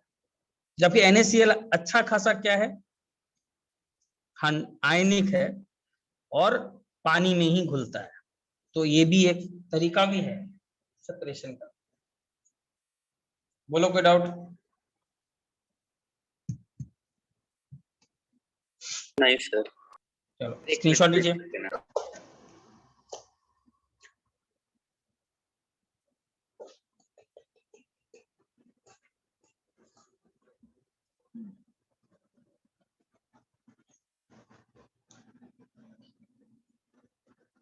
अच्छा अच्छा, दूसरा बात बताओ। इसमें कभी ओवरलैप नहीं करते हैं ना? नहीं नहीं नहीं नहीं, बॉन्ड आयनिक ही चल रहा है। ओवरलैप कर गए तब तो कोवेलेंट ही बना देंगे। अब BeCl2 का बात छोड़ो। हाँ, मैं बॉन्ड तो मैं आयनिक बॉन्ड्स की बात कर रहा हूं जिसमें कि अच्छे खासे कौन से कैरेक्टर हैं? कोवेलेंट। कोवैलेंट। हाँ, लेकिन BeCl2 छोड़ दो, वो कुछ अलग ही लेवल पे चला गया। लेकिन जनरली हैं सब आयनिक बॉन्ड। LiI को मत बोल देना सर कोवेलेंट है क्या, नहीं है आयनिक। लेकिन जैसा मैंने बताया था केमिस्ट्री में ऐसे नहीं चलता है। केमिस्ट्री में कोवेलेंट आयनिक नहीं, प्रॉपर्टीज चलता है। आयनिक प्रॉपर्टी 60%, कोवेलेंट प्रॉपर्टीज 40%, ऐसे चलता है। नेक्स्ट चलो। अच्छा, एक और है अनायनिक चार्ज। जितना ज्यादा चार्ज होगा अनायन पर, ऑब्वियस सा बात है, मुझे लगता नहीं इसको भी एक्सप्लेन करने की जरूरत है, उतना ज्यादा पोलराइजेबिलिटी।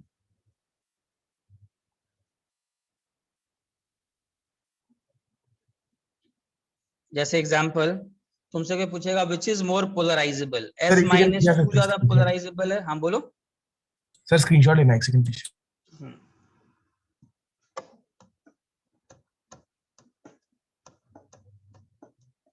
सर इसमें इसलिए ना कि जितना छोटा अनायन होगा उतना पास न्यूक्लियस रहेगा एंड उतना ज्यादा साइज क्वांटिटी बड़ा है ना। अनायनिक चार्ज ज्यादा मतलब क्या, धुआं ही ज्यादा है। नहीं, इसके लिए नहीं, इसके पिछला वाला। हाँ हाँ हाँ, पिछले वाले में तो बता दिया रीजन, जितना ज्यादा बड़ा होगा साइज का उतना अपने न्यूक्लियस से दूरी पर है। तो अपने Yes, न्यूक्लियस sir. से दूरी पर है तो force of attraction come experience कर रहा है, तो उसको खींच करके ले जाना दूसरे के लिए। बट फिर यहाँ पे एक चीज है कि चार्ज ऑन कैटायन और अनायन पे ही हमारा आयोनिक कैरेक्टर भी डिपेंड करता है सर। तो उस दोनों पर ही एक साथ साइमल्टेनियसली इंक्रीज हो रहा है सर। जैसे एग्जांपल मतलब आयनिक, जैसे कि कौन सा पॉइंट बोल रहा है सर नहीं सर, मतलब थियोरी पे यहाँ पे जो आपने पॉइंट लिखा है सर कि चार्ज ऑन अनायन से कोवेलेंट कैरेक्टर इंक्रीज हो रहा है, चार्ज ऑन कैटायन से कोवेलेंट कैरेक्टर इंक्रीज हो रहा है, बट फिर इन्हीं दोनों का कॉम्बिनेशन ही हमें आयनिक कैरेक्टर ही दे रहा है सर फर्स्ट प्लेस में। तो क्या हाँ, तो करें? नहीं नहीं, इन दोनों के कॉम्बिनेशन से आयनिक कैरेक्टर आ रहे हैं, लेकिन जितना ज्यादा चार्ज बढ़ेगा उतना ज्यादा कोवेलेंट प्रॉपर्टीज आ रहे हैं सर। बट फिर जितना ज्यादा चार्ज बढ़ेगा उतना ज्यादा अट्रैक्ट भी होगा ना सर, तो स्ट्रॉन्गर बॉन्ड भी बनेगा।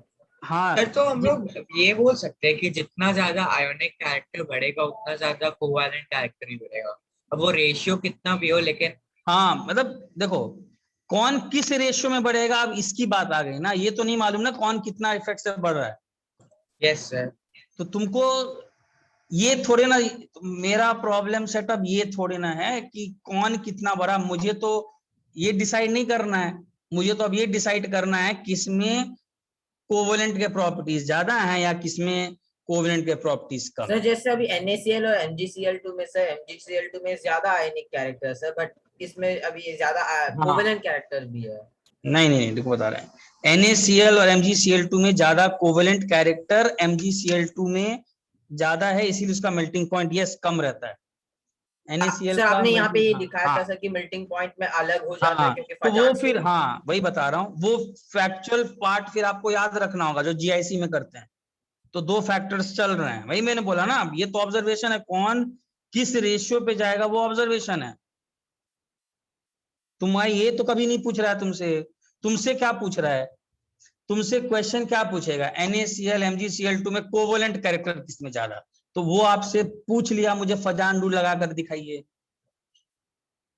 है ना, यही ना क्वेश्चन आएगा। तो आपको तो क्वेश्चन तो बहुत सिंप्लीफाइड पूछ रहा है ना, आपको तो यही पूछेगा कोवलेंट कैरेक्टर बताइए, आप देख लोगे कोवलेंट कैरेक्टर के लिए जो कंडीशंस हैं। हाँ, तुम अगर ये पूछोगे कि सर मेल्टिंग पॉइंट बताइए, मेल्टिंग पॉइंट को कि दो फैक्टर्स पे डिपेंड करता है, ये मैं तुम्हारी बात माना, वो पॉइंट अलग है। Melting point sir lattice energy तो सर MgCl2 का ज्यादा, लेकिन कोवेलेंट कैरेक्टर भी उसका ज्यादा। अब बताइए, दैट इज एन ऑब्जर्वेशन, वो अलग पॉइंट हो गया। बट अभी तो हम लोग को बस ये पूछा जा रहा है कि फजान रूल एक्सप्लेन करना है, तो काम करेंगे। ओके सर, तो आयनिक कैरेक्टर के लिए भी हम लोग कोवेलेंट का इनवर्स अप्लाई कर सकते हैं। हाँ हाँ, वो कर सकते हो, लेकिन मेल्टिंग पॉइंट नहीं कर सकते, मेल्टिंग पॉइंट के लिए नहीं कर लैक्टिस सकते। एनर्जी में वो लग जाता है चार्ज का प्रॉब्लम, हाँ, मेल्टिंग मतलब पॉइंट पे नहीं सेम कर सकते। फैक्टर्स है। ठीक है, और मतलब अभी तो इस पर फोकस कर रखो ना, जो कि कोवेलेंट कैरेक्टर पूछ रहा है तुमसे। नहीं सर, मतलब क्वेश्चन एग्जामिनेशन में अगर ऐसा क्वेश्चन आ गया तो कैसा, क्या वही करें? क्वेश्चन कैसा कैसा, वही तो क्वेश्चन प्रेजेंट करो ना, क्वेश्चन कैसा, क्वेश्चन ही आपको बता देगा आंसर क्या करना है, वही तो बोल रहा हूँ, क्वेश्चन प्रेजेंट करो ना, give me the question, I will give you the answer. मैं सर वही बोल रहा आवाज ब्रेक हो रही है बहुत। मैं बोल रहा हूँ, हाँ अभी आवाज आ रहा है, आवाज अभी क्लियर है। मैं बोल रहा हूँ कोई क्वेश्चन प्रेजेंट करो, आंसर अपने आप उसमें बता देगा। अगर वो पूछ रहा है कि आवाज आ रहा है सबको, यस सर। है ना, हाँ वही बोल रहा हूँ, तो क्वेश्चन अगर प्रेजेंट करोगे हाँ आंसर आ सर जाएगा, उसी में छिपा रहेगा। अच्छा, अब इधर देखो, जैसे मान लो N-3, O-2 और F-, अरे ये तो लॉजिकल ऑब्वियस सा बात है, जिस पर ज्यादा इलेक्ट्रॉन क्लाउड होगा उसको पोलराइज करना भी क्या होगा, ज्यादा आसान होगा।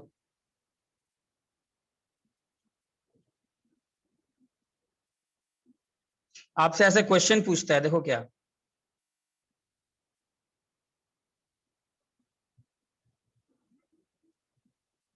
बताओ इसमें सबसे ज्यादा आयनिक, सॉरी कोवलेंट कैरेक्टर किसमें, एल्यूमिनियम नाइट्राइड बोलते हैं, मालूम है इतना, N2-3, यहाँ ऑक्साइड है और यहाँ फ्लोराइड है,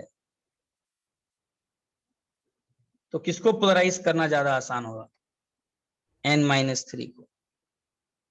तो इसमें कोवलेंट कैरेक्टर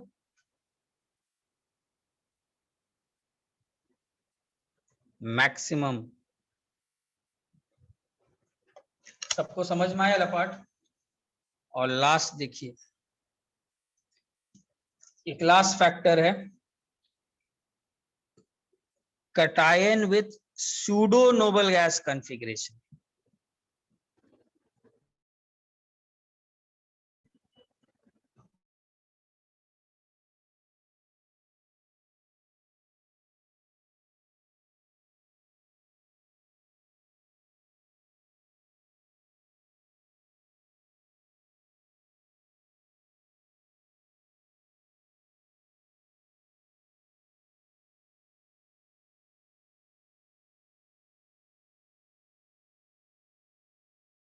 सर आपका आवाज नहीं आ रहा।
सबको आवाज आ रहा अभी? Yes sir. हाँ सॉरी सॉरी। अच्छा वो स्क्रीनशॉट लिया था कोई? नहीं लिया था? हाँ सर लिया था। हाँ मैं आगे से बढ़ रहा हूँ, ठीक है ना, यहाँ से चल रहा हूँ। रिकॉर्डिंग चालू है ना? व्हाट्सएप ग्रुप पे भेज देना। हाँ व्हाट्सएप पे भेज देना यार, ठीक है ना मुझे। सर आप लिख रहे थे सर कि कैटायन विद हाँ, स्यूडो वही, वही। नोबल कैरेक्टर, यस वही नोबल लिखा। कटायन विथ, ये लास्ट फैक्टर है, pseudo Noble inert gas character. Configuration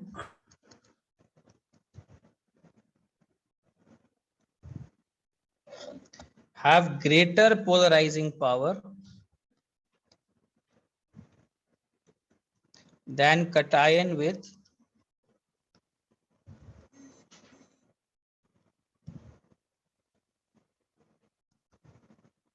noble gas configuration. अब बोलोगे सर ये क्या है केमिस्ट्री में, सर क्या सर बार बार कुछ भी ले आते हैं सर।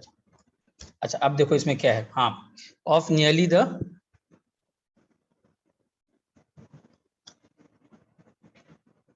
सेम साइज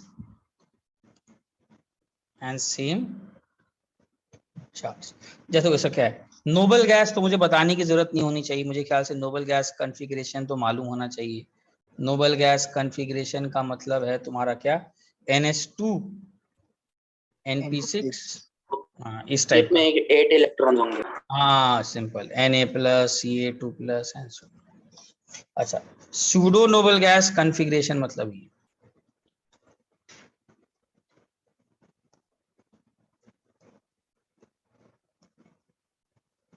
ये होता है जैसे कि N-1 S2 configuration, N-1 P6 ND10, जहां पर भी यह है। अब बोलोगे सर ये आता कहाँ है सर, एग्जाम में निकालेंगे क्या? निकालना नहीं है, याद रख लो यहीं पर। जैसे example Zn2+, Cu2+, Ag+, Cd2+, Ag2+। अच्छा तो किसका पोलराइजिंग पावर ज्यादा है? जिनका, Zn का। हाँ जैसे Zn2+ का पोलराइजिंग पावर Na+ से ज्यादा होगा। अब बोलोगे सर इसका रीजन क्या है, ऐसा क्यों होता है? तो एक सिंपल सा चीज देख रहे हैं, बहुत सिंपल सा बात है। ये जो सूडो इनर्ट वाले होते हैं, ठीक है, in pseudo inert gas configuration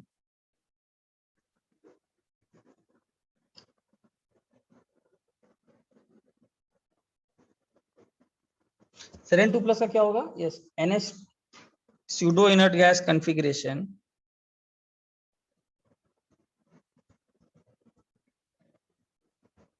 अच्छा एक चीज बताओ, सूडो इनर्ट गैस कॉन्फ़िगरेशन में d इलेक्ट्रॉन्स इनर वाले हैं, और अगर d इलेक्ट्रॉन्स इनर वाले होंगे तो ये पुअर शील्डर्स होते हैं। सर N-1 S2 है कि N+1 S2 है? ओह सॉरी सॉरी सॉरी, ये सॉरी ये होगा N-1 D10 होगा ना, सॉरी सॉरी सॉरी, हाँ तभी भी ठीक है।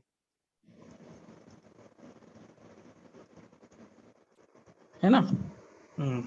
Zn2+ में यही आएगा ना, हाँ छोड़ी। तो यहाँ पर एक सिंपल सा चीज है, इनर वाले कौन है?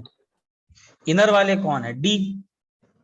और डी इलेक्ट्रॉन्स जो होते हैं देर आर, आप लोग को मालूम ही है, विचार पुअर शील्डर्स। अच्छा पुअर शील्डर्स का मतलब क्या है? अंदर का न्यूक्लियाई हो चुका है शेयर, अंदर का न्यूक्लियाई का पावर बढ़ चुका है इनडायरेक्टली। वाई? ये तुम शील्डिंग इफेक्ट में किए हुए हो, ये अंदर का Z इफेक्टिव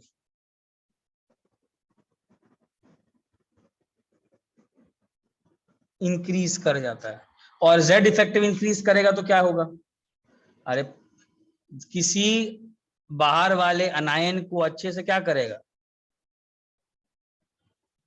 जो आ रहा है स्यूडो बॉन्ड बना रहा है। स्यूडो इनर्ट गैस कॉन्फ़िगरेशन मतलब जो मतलब इनर्ट गैस की कॉन्फ़िगरेशन के बहुत क्लोज है क्या? हाँ नहीं, ये कॉन्फ़िगरेशन D10 18 इलेक्ट्रॉन्स ही है, 18 इलेक्ट्रॉन ही है नोबल गैस जैसा, लेकिन d ऑर्बिटल्स इन्वॉल्व है। 18 इलेक्ट्रॉन ही है लेकिन अंदर में d वाले हो जाए तो इनको सूडो इनर्ट गैस बोल दिया जाता है। ठीक है, इन सब का पोलराइजिंग पावर बहुत ज्यादा हो जाता है। किससे? जो नोबल गैस ही रखते हैं लेकिन अंदर में कोई डी नहीं है। और बहुत सिंपल सा रीजन है, अंदर में अगर डी हो जाएगा इनर वाले तो पुअर शील्डर्स हैं, तो यार अंदर का न्यूक्लियाई का खींचने का शक्ति बढ़ गया ना, इसके खींचने का ये आप किए हुए हो किसमें? शील्डिंग इफेक्ट में। तो Z इफेक्टिव इंक्रीज करेगा तो इजीली क्या करेगा? पोलराइज करेगा आयन को, एंड कोवेलेंट कैरेक्टर क्या हो जाएगा? इंक्रीज हो जाएगा। जैसे इसका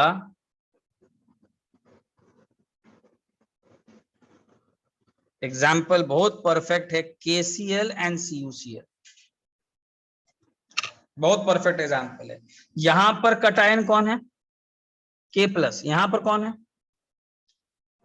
Cu+। और जानते हो साइज भी ऑलमोस्ट सेम है दोनों का, साइज K+ और Cu+ का ऑलमोस्ट सेम है,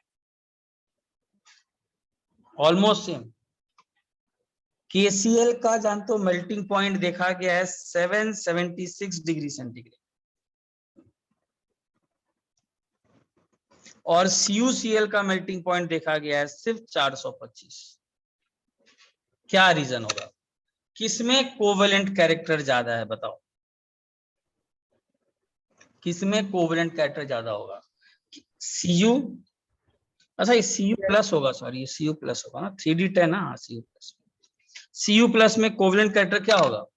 ज्यादा होगा। मतलब आयनिक कैरेक्टर किसमें ज्यादा होगा रिलेटिवली? KCl। और ज्यादा आयनिक कैरेक्टर है तो मेल्टिंग पॉइंट ज्यादा दिख ही रहा है इसका, 776। तो ये भी एक फैक्टर है। बोलो कोई डाउट इसमें? स्क्रीनशॉट लीजिए।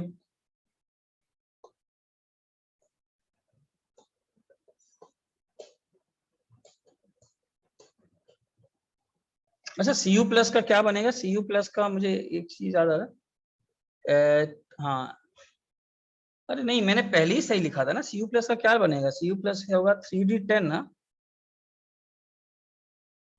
तो ओके ओके ओके, नहीं नहीं पहला ही ठीक लिखा था ना, N-1D10 नहीं होगा ना, पहला ही ठीक था ना। Cu+ का क्या लिखते हैं? 3D10, एक S निकल गया होगा तो अंदर में तो NS2, पहला ही ठीक था इसको। N-1D10 नहीं होगा यार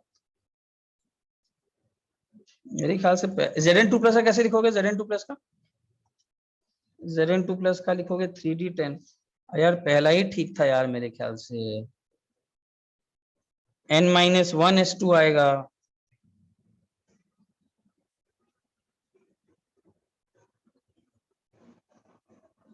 यही तो आता होगा पहला वाला।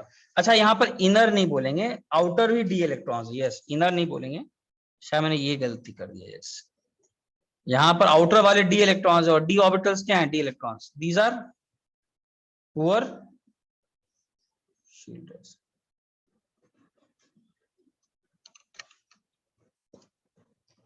ये समझा सब लोग? चलो इस पे कुछ करें जल्दी से, स्क्रीनशॉट लो जल्दी से। Yes sir. पहला वाला ही ठीक था यार मुझे लिखने से, ठीक है।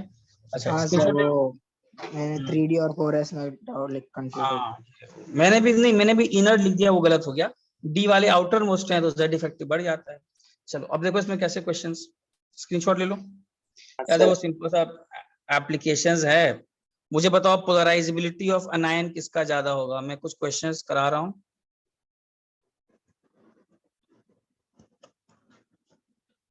मुझे बताइए P-3 S-2 Cl-, N-3 O-2 F-, किसका ज्यादा पोलराइजेबिलिटी?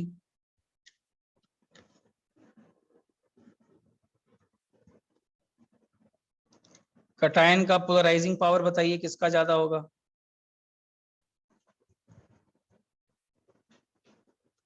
अच्छा मुझे बताइए इसमें से Li+, Na+, K+, Rb+, Cs+, किसका पोलराइजिंग पावर ज्यादा?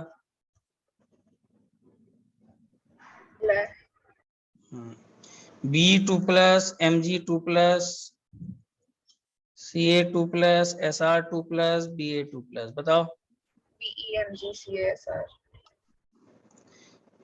Hg2+ और Ca2+, किसका? K2+. Hg क्यों? स्यूडो।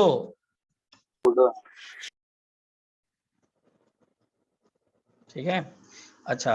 सिमिलरली Ag+, याद रखना K+ से ज्यादा। स्यूडो, सबका कॉन्सेप्ट स्यूडो। Ag+, Na+ से ज्यादा। ये भी याद रखना Al+3 Mg2+, Na। सब तो सीखिए ना। एल्यूमिनियम पे +3 का चार्ज रख दियो यार, साइज भी छोटा है तो पोलराइजिंग पावर ज्यादा नहीं होगा, अच्छा खासा पोलराइजिंग पावर होगा। चलो कुछ और क्वेश्चन जल्दी से कर लेते हैं इस पर। अच्छा मुझे अब जल्दी से ये बताइए फजान रूल पर। हाँ एक और चीज, एप्लीकेशंस, वेरी गुड।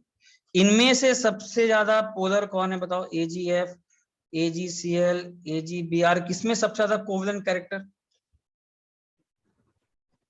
बताइए? अरे यार AgF. AgF क्या रही, जब क्या तुम लोग, I- का साइज बड़ा है तो इसको पोलराइज करना सबसे आसान होगा ना। हाँ. तो इसमें कोवलेंट कैरेक्टर सबसे ज्यादा। अच्छा मुझे बताओ, तो इसका मतलब ये देखो, इस चीज होता है यहाँ पर, आप लोगों को थोड़ा मालूम है कि नहीं पता नहीं। AgCl मालूम है व्हाइट प्रेसिपिटेट होता है?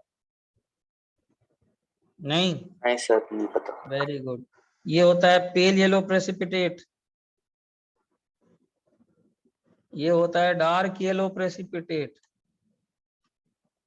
प्रेसिपिटेट समझता है ना, पानी में नहीं हाँ घुला। सर, मतलब लेकिन इनसॉल्युबल सब्सटेंस फॉर्म. हाँ, लेकिन AgF जो है ना, पानी में सॉल्युबल है। क्या रीजन देंगे? फजान रूल। फजान रूल से AgF में कौन सा कैरेक्टर सबसे ज्यादा है, कोवेलेंट की आयनिक? कोवेलेंट कैरेक्टर थोड़ा सा कम है रिलेटिवली, कौन सा कैरेक्टर ज्यादा है? आयोनिक. आयनिक। तो देखो पानी में सॉल्युबल है, ऐसे भी क्वेश्चंस आते हैं। ये सब याद, ये तो याद ही रखना कलर के साथ, AgCl, AgBr, AgI लिखा दिया, कलर के साथ याद रखना।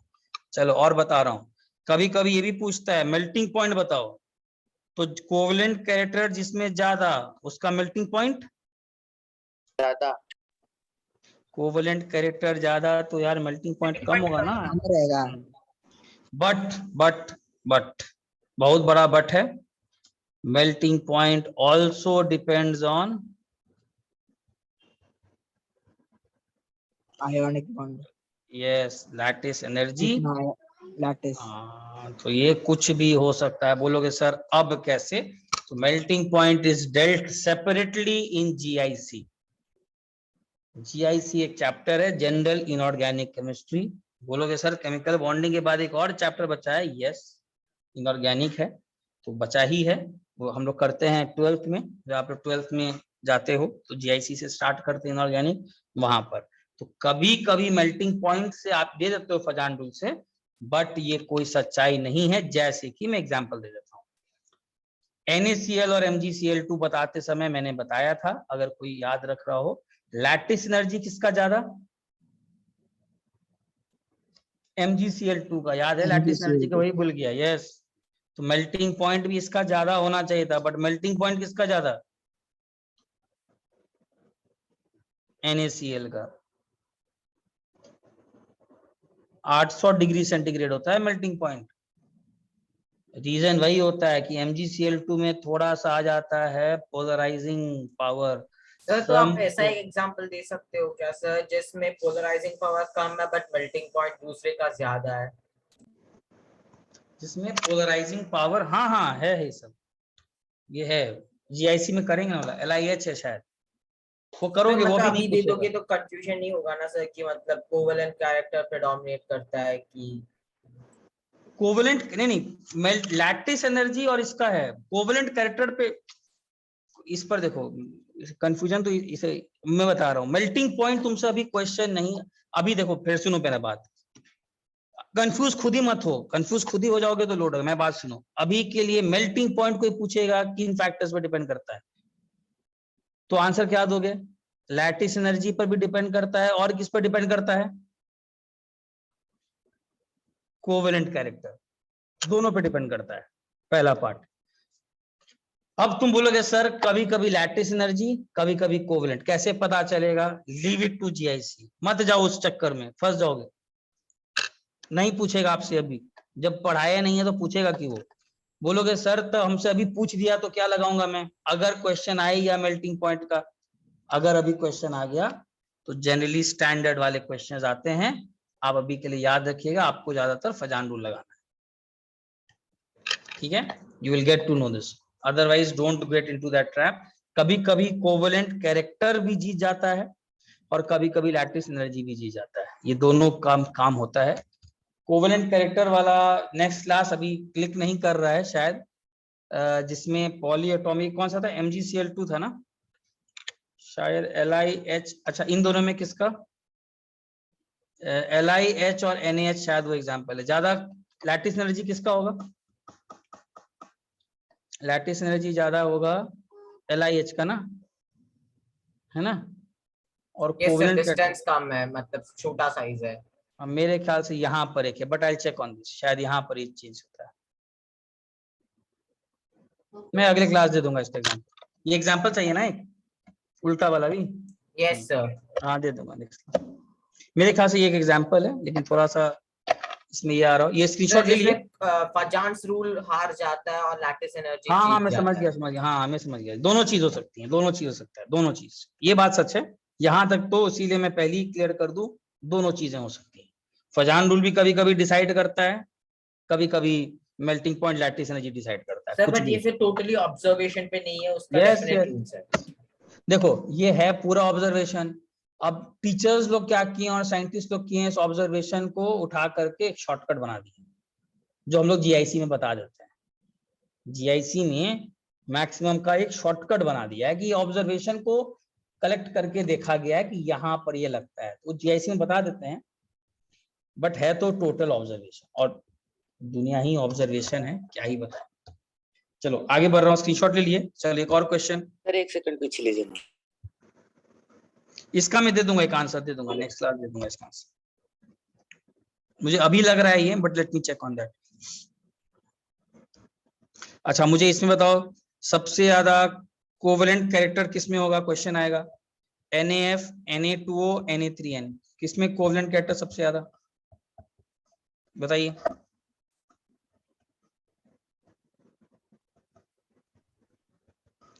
चेक तो करो क्या लगाओगे, कौन सा फैक्टर लगाओगे? Na3N में सबसे ज्यादा होगा।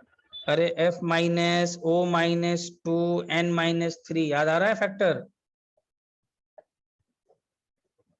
कि सो गया तुम लोग? लगता है सो गया। अब इसमें सबसे ज्यादा मेल्टिंग पॉइंट, यहाँ पर फजान रूल से सबसे ज्यादा melting point Na3N। NaF melting point अगर पूछा जाए, यस ठीक है। मैं एक आप लोगों को बता दूंगा कहां पर ये है, कि कहां पर चेंज होता है वो बता दूंगा। इस प्रकार आप लोग को क्वेश्चन करना होगा। अच्छा एक लास्ट क्वेश्चन कर लेते हैं। AlF3, AlCl3, AlBr3, AlI3, बताओ सबसे ज्यादा कोवेलेंट कौन? Li3। बहुत सही, बहुत सही। ऐसी क्वेश्चंस हैं, और आप लोग को इतने क्वेश्चंस अब खत्म करने हैं। चलो नेक्स्ट क्लास हम लोग स्टार्ट करेंगे कहाँ से, MOT से स्टार्ट करेंगे। मेरे ख्याल से MOT में लगेगा मुझे 2 लेक्चर, फिर हाइड्रोजन बॉन्डिंग में लगेगा 2 लेक्चर, 4 लेक्चर तो मिल रहा है। 4 लेक्चर मिल जाएगा क्या 24 से पहले? शायद तब तक सिलेबस खत्म हो जाएगा तब तो। सर हाइड्रोजन बॉन्डिंग तो हाइड्रोजन के चैप्टर में होगा ना? नहीं रे, केमिकल बॉन्डिंग में है। सर हाइड्रोजन में भी देखा था मैंने तो। हाँ वो हाइड्रोजन में भी, अरे केमिकल बॉन्डिंग एक ऐसा चैप्टर है जो सब में मिलेगा। हाइड्रोजन बॉन्डिंग में हाइड्रोजन बॉन्डिंग मिलेगा, डाइबोरेन ग्रुप 13 में मिलेगा। Okay sir. केमिकल बॉन्डिंग कोई एक क्या बोलते हैं, दिस इज नॉट दिस केमिक, देखो पहले 3-4 चैप्टर जो है ना, mole concept, periodic properties, atomic structure और केमिकल बॉन्डिंग, ये 4 प्रॉपर्टी क्या है, ये 4 हैं आपको आइडिया देने के लिए कि भाई साइंस स्टार्ट करने से पहले इनका आइडिया ले लो। फिजिकल केमिस्ट्री में आगे मोल कॉन्सेप्ट आएगा, इनऑर्गेनिक में और ऑर्गेनिक में पूरा एटॉमिक स्ट्रक्चर, केमिकल बॉन्डिंग, इन सब का आइडिया होना चाहिए, इसीलिए चैप्टर इतना बड़ा। क्लास 11th का ऑर्गेनिक केमिस्ट्री उतना है नहीं ना? क्लास 11th का उतना नहीं है, यस क्लास 11th में उतना नहीं, बट पेस में फिर क्या, पेस में तो फिर 11th 12th क्या है, एक ही साथ चलता है सब आराम से। ठीक है, अब बोलो नेक्स्ट क्लास, उसका मैं एग्जांपल खोज के दे दूंगा एक अलग से। बाकी और पूछिए, कोई डाउट, कुछ किसी को कुछ पूछना है? हाँ सर बोलिए, मेरे कौन को सा? एक डाउट है हाँ बोलो, कौन सा? सर, पर मेरे को ये चैप्टर से नहीं है डाउट, मेरे को तो अलग ही चैप्टर से डाउट हाँ पूछो ना, कौन सा डाउट? है। क्वेश्चन सेंड कर दो सर। हाँ सेंड कर दो ना। ठीक है, सेंड कर देता हूँ। सर एमओटी क्या है?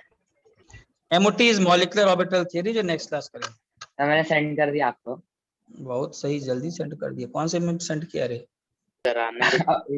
वो जिसमें एक फोटो सेंड किया है। ओके, हाँ बता इसमें क्या है, इसमें डाउट क्या है हाँ इसमें? सर, इसमें बैलेंस करने का है मेरे को, पर मेरे को आया बैलेंस नहीं। करने का है तेरे को? क्या है इसको बैलेंस क्या करेगा रे लाइफ में? बैलेंस कर दूं? हाँ सर, बैलेंस कर दो।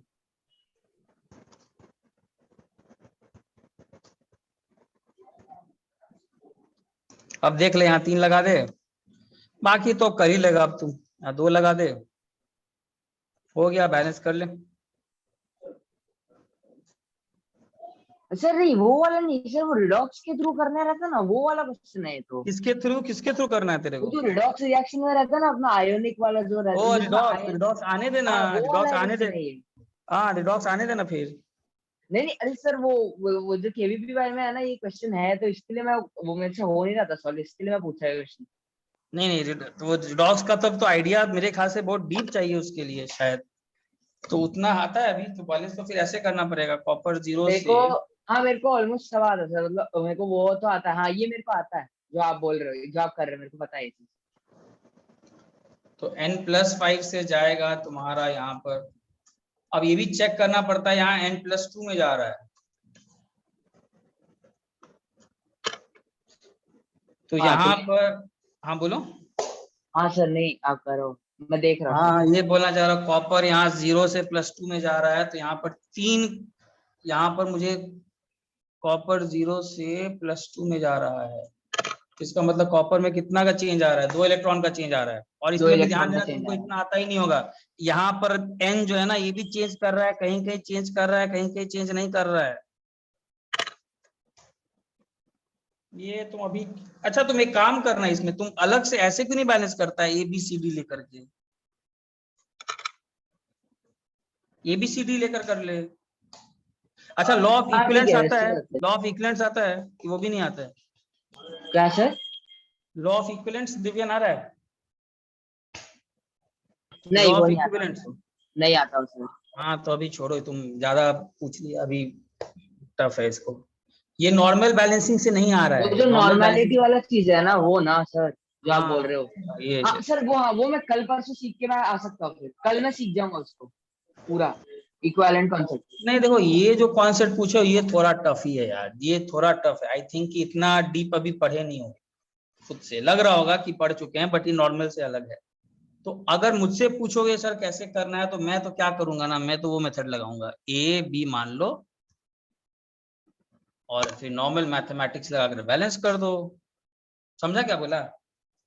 हाँ हाँ A = C, ऐसे बैलेंस कर दो। और नहीं तो यहाँ 3, यहाँ 8 याद कर लो, स्टैंडर्ड है। कुछ अलग से याद कर लो, ये भी याद कर लो।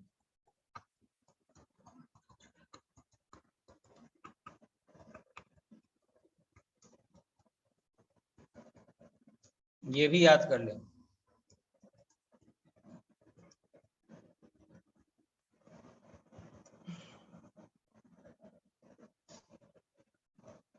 इसका कितना, शायद 14 होगा, करके देख लेना वो आएगा। ये कुछ अच्छे क्वेश्चंस आते हैं जो कि बैलेंसिंग आप अगर नहीं जानते हो तो आप कर नहीं पाओगे। बाकी कर लो, मेरे ख्याल से 7 आ रहा है, KCL 2 मार दो।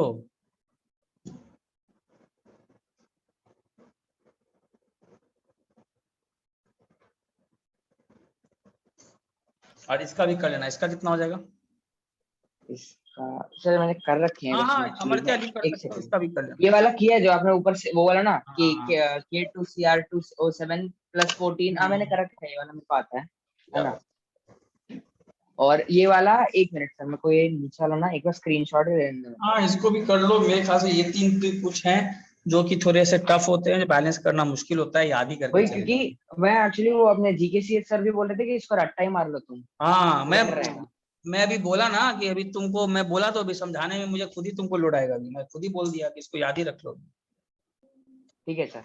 मैं तुमको खुद ही बोला ना कि अभी तुम उतना जानते नहीं होगे, मैं समझा भी दूंगा तो बोलोगे नहीं सर इतना नहीं जानता हूँ, तो इसलिए याद, मैं 2-3 बता दिया, ये दोनों याद ही रख। और जब रिडॉक्स होगा तो हम लोग करेंगे ही वहां पर पहले।